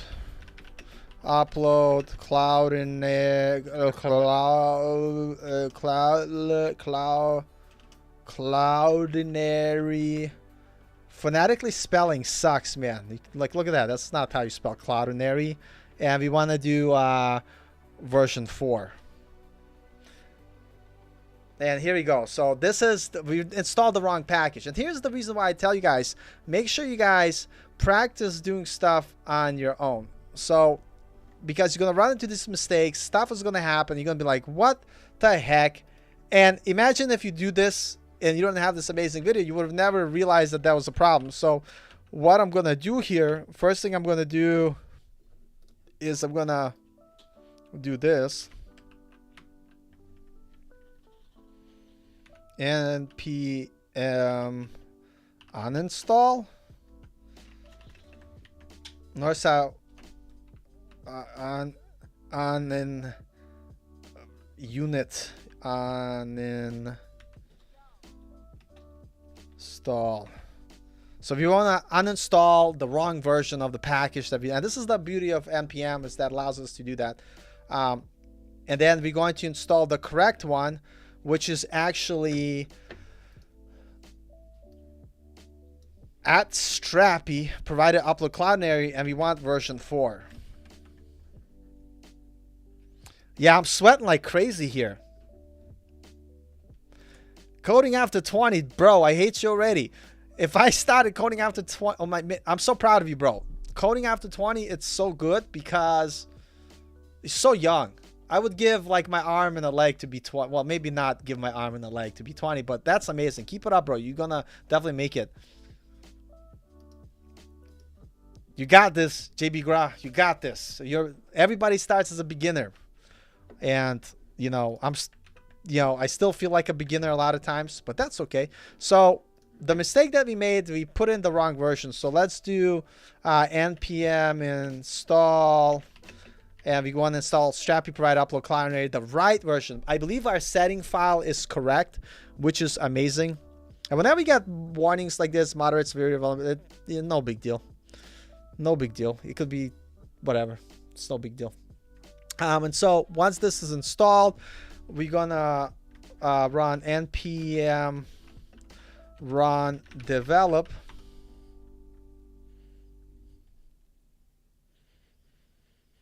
And we're gonna try this again. So right now our Cloudinary account has no images. I'm also secretly building a bug tracker. But no, yeah, building a bug tracker, Luke, it's super awesome because all the functionality, the reason why I like bug tracker, and Coder Foundry were the ones who came up with this idea first. It's a complex enough application that it pretty much covers everything that you will ever do at your job as a junior developer for sure. So if you could do half that stuff, I feel like you're definitely on the right track. And if I had a choice, like build a blog or build a bug tracker, and you ask me which one will prepare you more for functional daily programming that allows you to keep your job, I would say a bug tracker. And this is why I'm building a team tracker for this example, because I keep stealing Coder Foundry's ideas. And we are going to build a bug tracker too, but we're building a team tracker to warm our gears, to lube us up for the next step in the application process. But so now let's go to our content here. I'm kind of really upset that we have this image here. I'm gonna delete it. Confirm. Gone. It's good.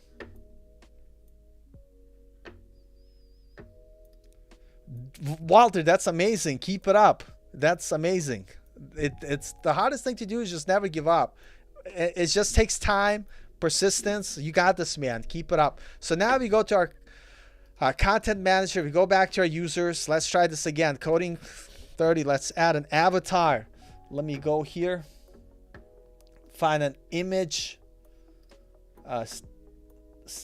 Like throw it in here. Oh my God, that's not where you want it to go. I wanted to add it. Add the image. God, you gotta hit add new asset. I'm like an idiot. I'm like from the last century. Upload one asset to the library. Click enter. Let's see it. Did it work? What do you guys think? I think it didn't. I think it didn't work. That was too quick. Let's go back to, where's our cloudinary?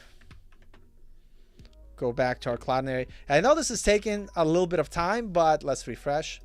A little bit of time, but it didn't upload it. That's super annoying. So let's see the settings. Oh, I bet the settings are going to be different. I guarantee you they're going to be a little bit different, but that's okay.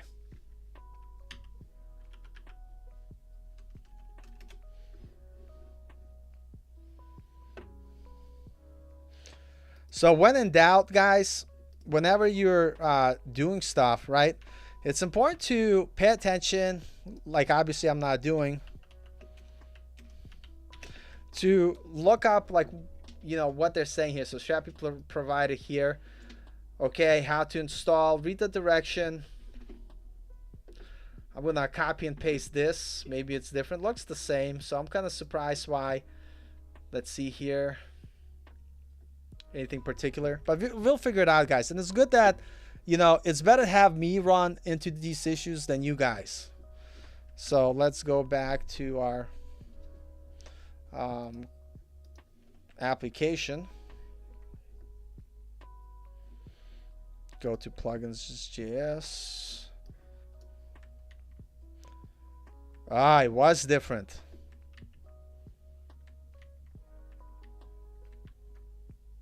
Damn it. I don't know how different, but maybe, I don't think it's different. What am I saying? But we'll see. We'll see here. He had some extra stuff there. So we have, oh, okay. I'm just trying to see what, yeah, so make sure you guys use the correct settings. So let's try this again for the emptieth bajillionth time. But the good news, once we're done here, we're going to have our basic backend API running. We'll be able to upload images. And then next stream, we could deploy it to Heroku right from the start. Why? Because you want to get it deployed right away. Because you don't want to deal with the issues that might... A lot of people wait to deploy stuff till the end, and then they'll start running into issues, and they're like, what's going on? Like, I don't understand. Let's delete this for the bajillionth nth time.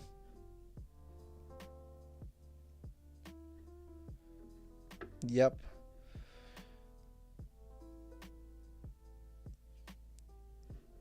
And I'm gonna kind of like say something, like, I don't know if the question is directly to me, because I know a lot of you guys are talking in the chat, but one thing that I would say which is very important is make sure that you're very public with what you're learning. And if you really like a tech that you're using, just talk about it all the time, and, you know, putting yourself out there so people know that you do that actually does help. And I'll talk more about it later, but let me just delete this. Let's try again. Go to our users, upload an image. And a lot of people, they're like, oh, this is not exciting, this is boring. Like, you always run into problems, so then you try to figure out what the problem. That's what you guys are going to be doing at work. If you're not happy with constantly running into problems and trying to solve them and figure it out, that's kind of like what you guys are going to be doing at work all the time. And so this is an issue with Strapi that I have to figure out what it's right, but don't worry about it. Your file is there, and I'm going to show you here. So we're going to go back to Cloudinary. I'm going to refresh and go to our home. So now you see that we have our image. It was automatically uploaded to our assets. But notice how it's not in my folder, right?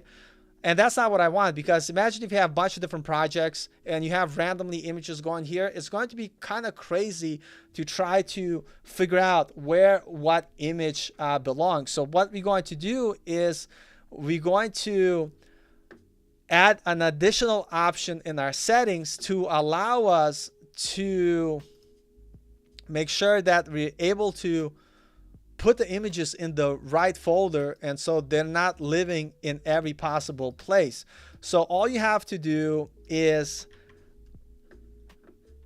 add this super important option under your upload settings. I'll show you what it is. So notice here we have these action options, and what you want to do, you want to add your folder name here. So what I'm going to do, and I'm going to add my folder, and the name is stored in our env file here. Right, here's the folder name, my teams, and I'm going to have to restart the application, and we're going to try to do the upload again.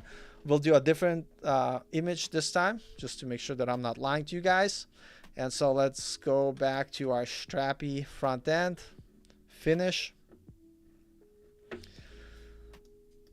Yeah, that's awesome, Hologram Nunchucks. Thanks. I mean, Hologram. Now you changed your name. I liked your name, Hologram Nunchucks. But this Hologram is good too. Short, you know, whatever, straight to the point. But yeah, no, I really appreciate it. Again, I'll be doing this regardless, like if people watch or not. But to me, like, all of this is fun. This is exciting. So let's go to our. Let's save this one first. Let's go to our users, and we have our Paul Boslavsky user. Let's add another. We added an image to Paul Boslavsky. Let's go to users coding after 30. Let me delete this one. I'm going to replace it with another image. Add. Let me go ahead here. Add more assets.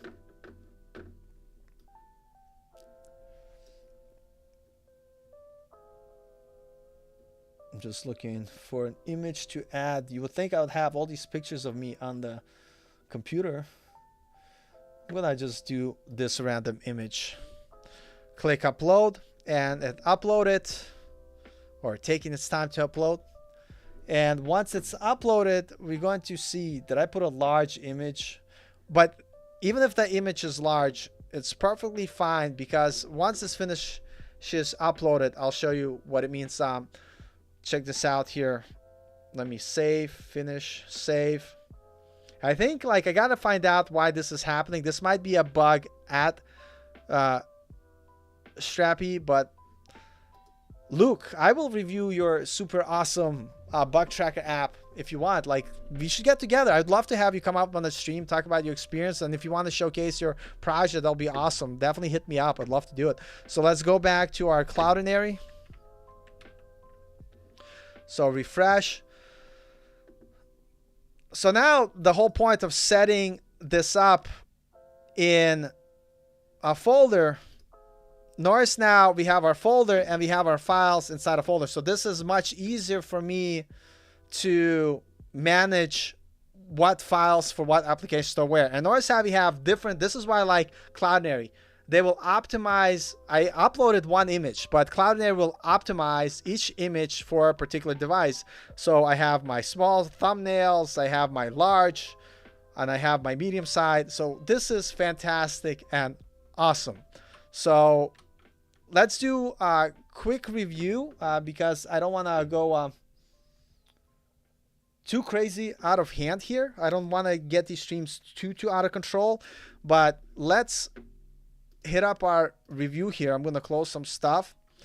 And before I review, what I'm going to do is I'm going to go to my code.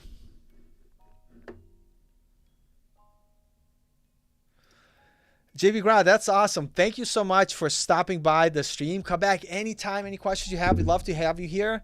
And thank you so much. I'm glad that you're getting value out of here, and we're here for you. So thank you for that. And have a good night or a good day wherever you live. And so now let's review. But before we review, every time you make changes, you do something, you want to make sure that you put everything to GitHub. And now my mistake here is that I didn't set up GitHub from the start. So what we're going to do, we're going to set up our GitHub, and I'm going to show you the long way without using VS Code. So you go to GitHub, you create new, and you want to call whatever you want. I'm going to call it my teams Strapi 4. Description. whatever. We're going to skip it for now. I'm going to make it public because I'm going to share everything with you guys so you could upload the code and you could set it up locally on your computer. And so today we worked just on our backend, starting with Strapi. So I'm going to create a repository. I'm going to do some copy and pasting. I think you could just copy like everything like this. I think it should be fine. To be honest, I haven't done it before, but it seems like it was fine. It did it. And so now we have our git initiated. So I'm going to do git status. We see all the amazing changes we did. And so I'm going to do git add. I'm going to do git commit message. I'm going to say just first commit for the brevity of the thing. Dude, it's all fine. Let's do it. The point is, like, nobody ever builds something perfect from the beginning. And this is why I tell people, don't worry about what you're building now, because what you're building now is going to make you better for tomorrow and the day after and the day after. Like, there's a lot of projects I still make that I still have hard time and they're not as good as I want them to be, but that's the process. It's better to just not worry about the embarrassment or discouragement and just build. And so a lot of times we underplay our project. So no, just let's do it. We'll do it on the stream. I think it's going to be a lot of fun. So let's connect. Let's put up a time. So now I'm going to go back to my GitHub here. Refresh. And so now we have our link here.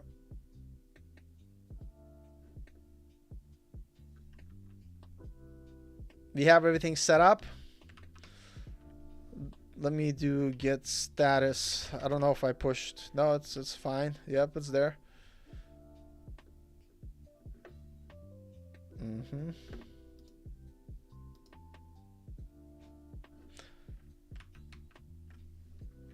Did I not do git add? I did do git add. What am I smoking? Your branch is ahead of original by one commit. Use git push. Oh, I never push the changes. That makes sense. So don't forget to push your changes, guys. Once your changes are pushed, what I'm gonna do here, guys, I'm gonna copy this link for you guys. I'm gonna throw it in the chat. So this is what, and then we'll do like a quick review of what we did today before we call it a night. Let me go to chat here. And I'm also gonna add this in the description to this video. Might as well do it here. So I could edit this while this is live. I'm gonna put it in the description in the link as well.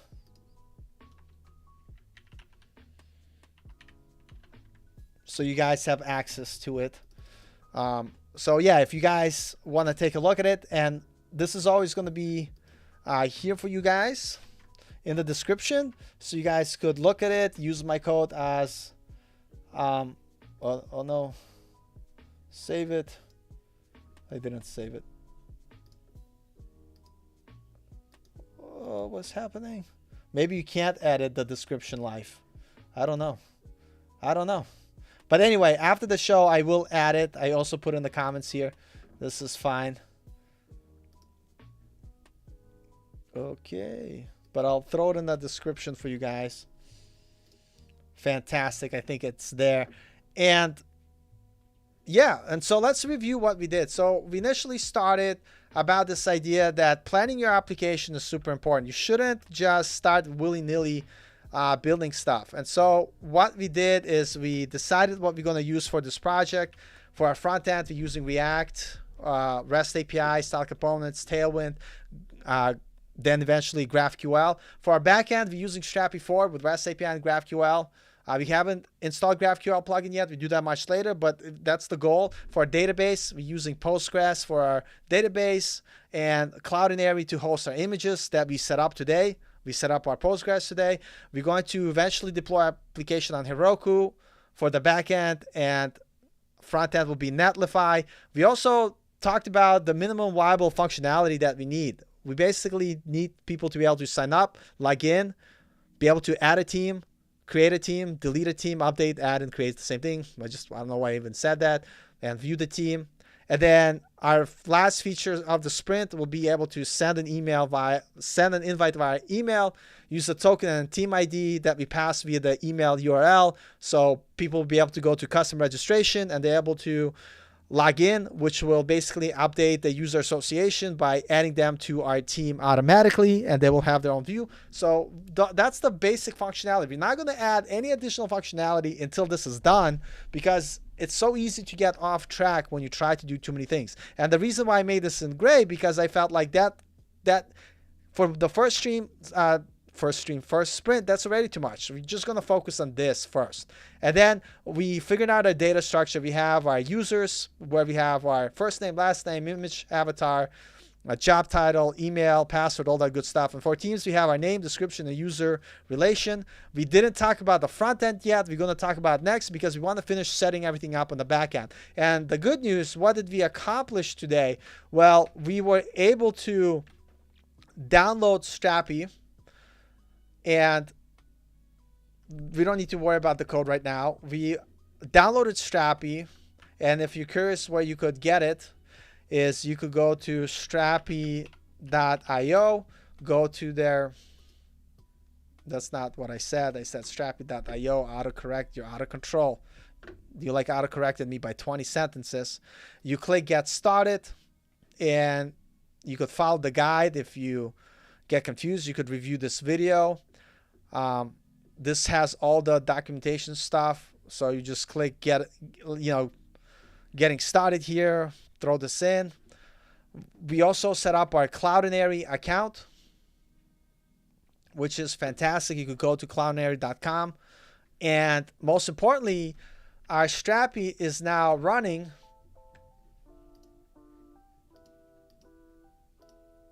Right, and we have our team. Oh yeah, I stopped the server. That's gonna break it. Let me start the server again. Run development. I could have just typed npm run development, like lazy. So okay, the server started. So this is Strapi UI. We're able to set up the users. We, in our user content, we added extra fields because we wanted to have first name, last name, and avatar. We also created a teams content type, to which we added our team name, team description, and team members. This should be plural, by the way. I could fix that. Team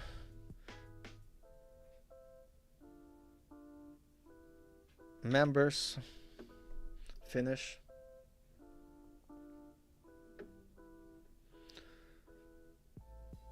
And this should be team.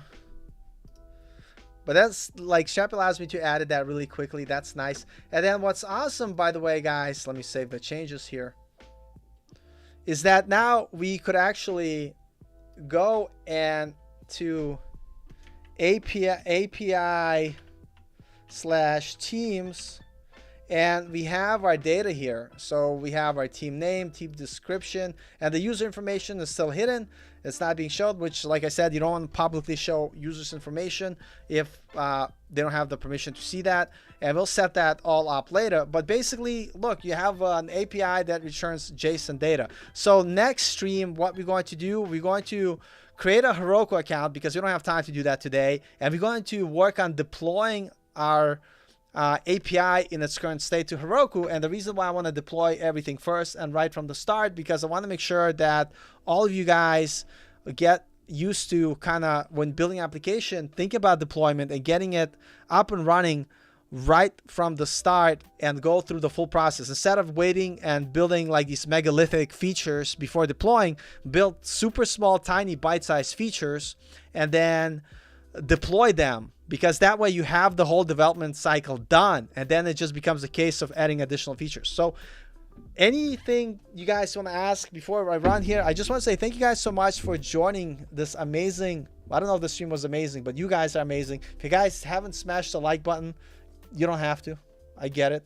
But thank you guys so much for joining me on this live stream. I'm very excited to be here. A lot of times, like, you know, I hope this is fun for you. I hope you guys are getting some value. And look, I got my first dev job at 39. I'm like working up, you know, going on my like almost 4 years now as a developer.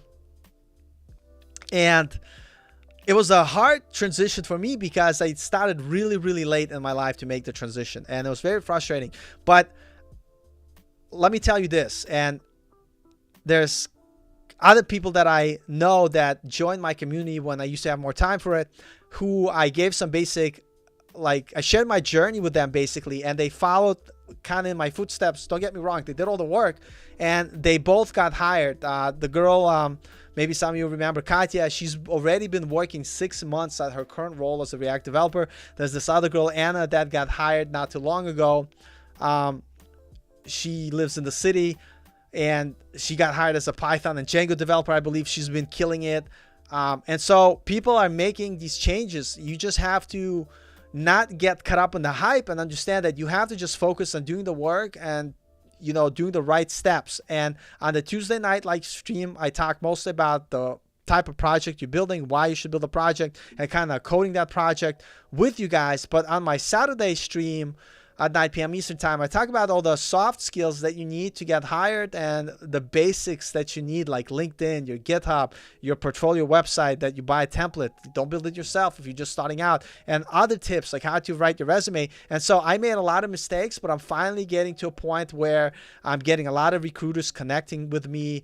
You know, the first year is really hard. The second year is a little tough. But once you have 2 to 3 years of experience, people just reach out to you, and getting jobs, it doesn't become like, you know, easier per se, but it's like 1,000 times easier than your first job that you're trying to get. So don't give up, guys. Keep working at it. We got Tech Rally here. Go check out Tech Rally. I love Tech Rally. He's amazing.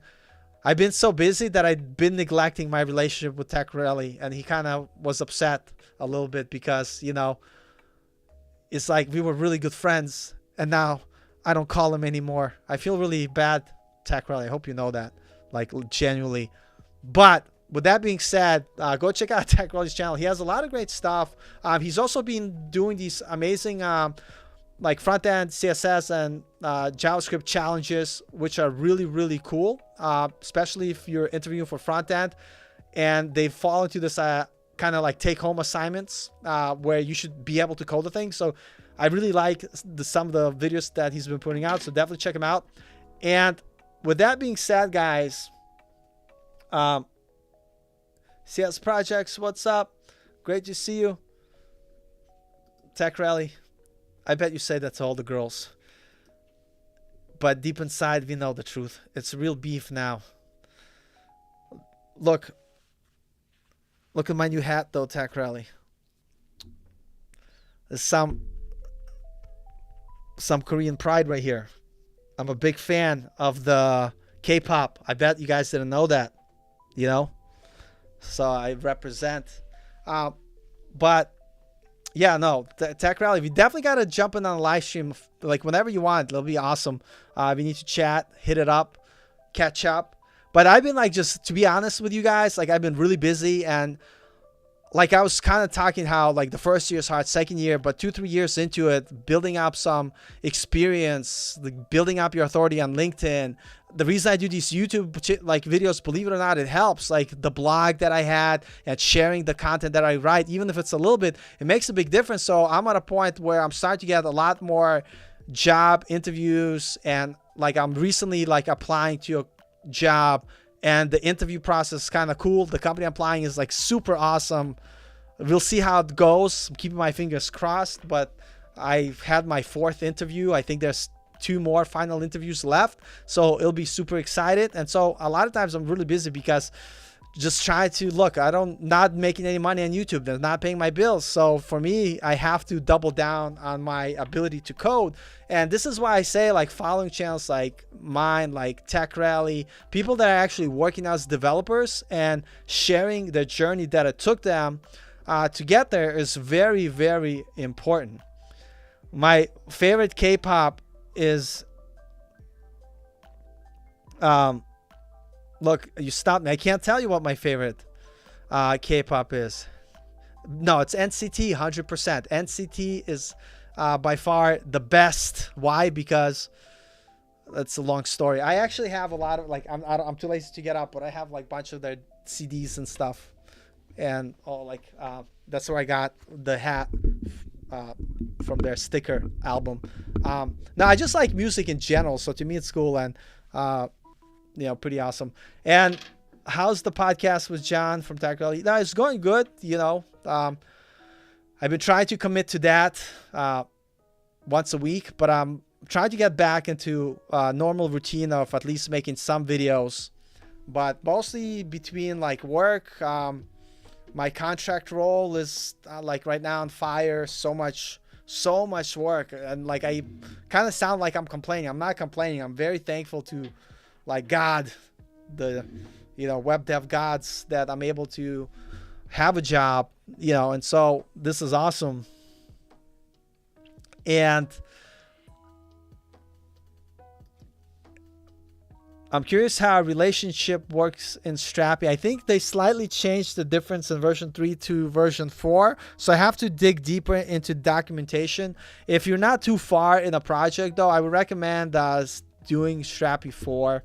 But if you start already building a bunch of stuff in Strapi 3 and it's already in production, then I would say, kind of wait until they release their guide to upgrade. But anybody new starting out, Strapi 4 is a way to go.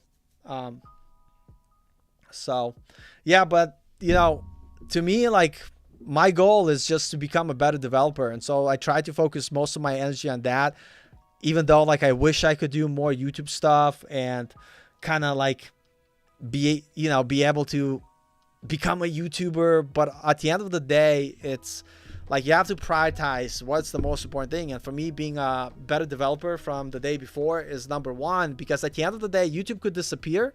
So I want to make sure that I continue to grow my experience and stay hireable and relevant in the tech space.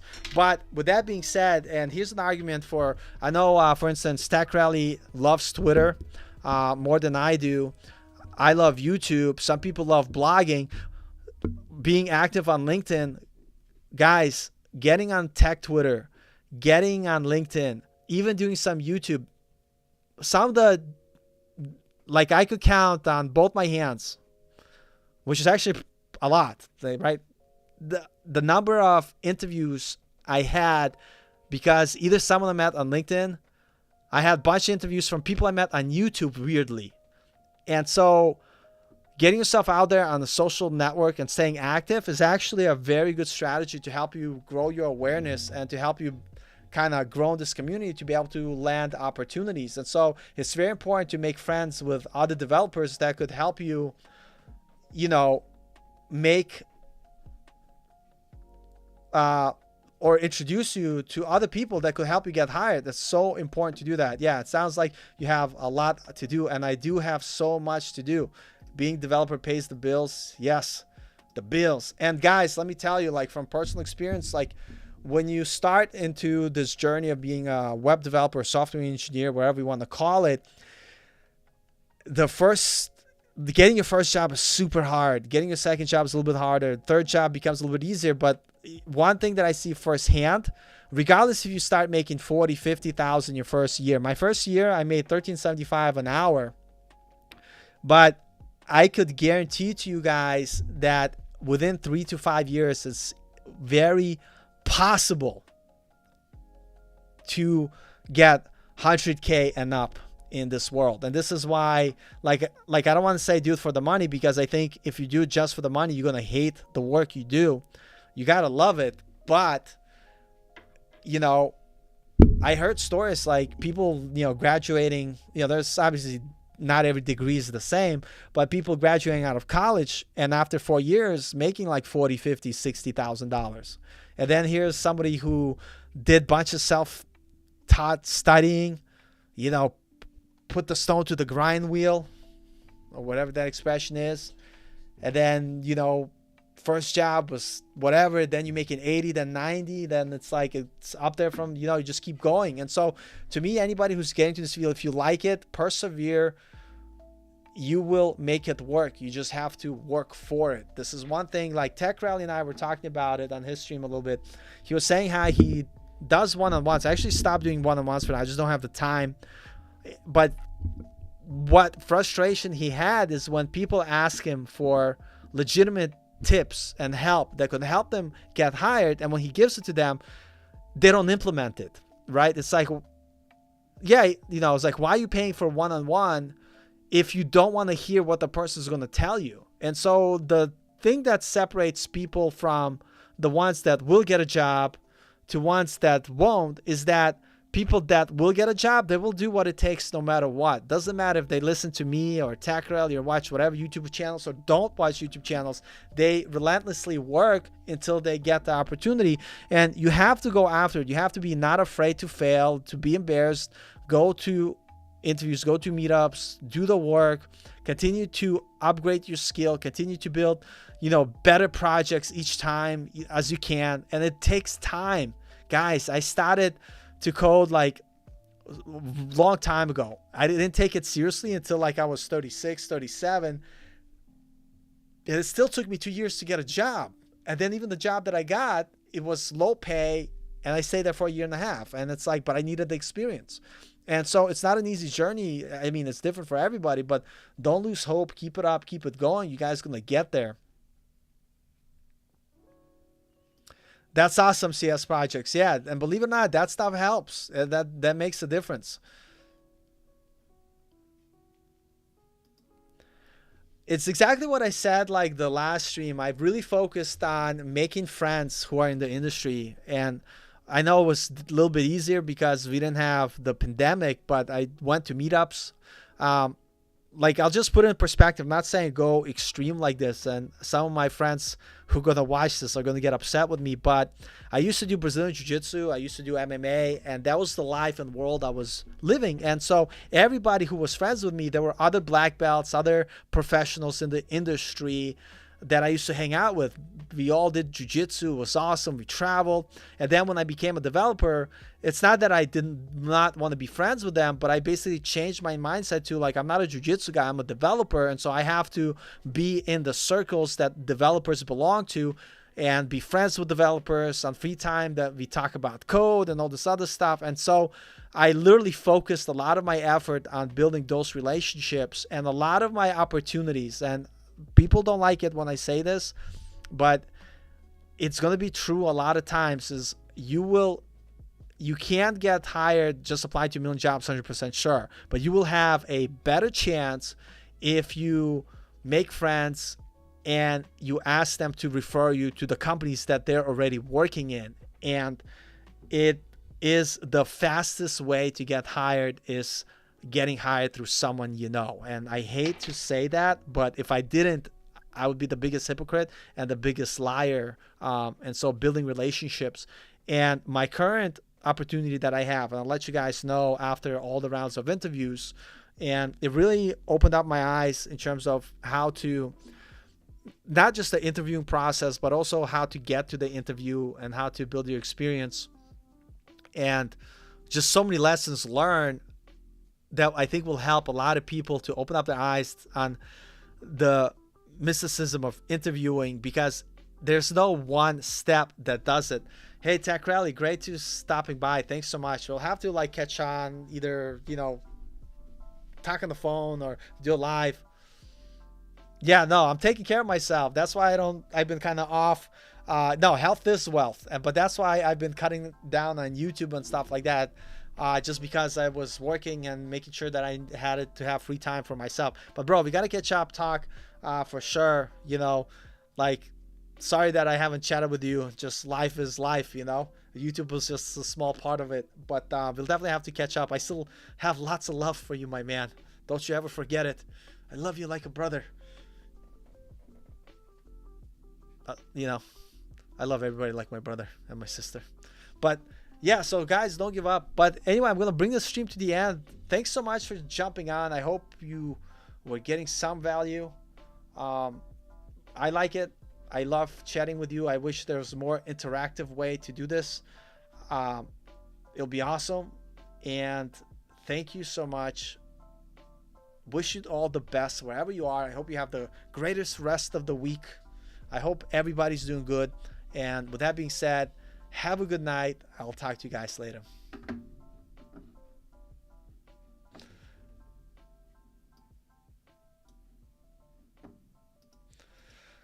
I love when love is reciprocated. That's the greatest love ever. The greatest love in the world before I go is the one that is reciprocated and not one directional. So I appreciate you, Tech Rally. You just made my day. And I love when it's time to say goodbye. We get more people jumping on. It's just so rough. But anyway, have a good night, guys. I love you all. I'll see you guys later. Take care. Bye-bye. Stay safe out there. And remember, just keep coding and doing everything else that you need to do to get the job that you need. That's like my advice for everybody.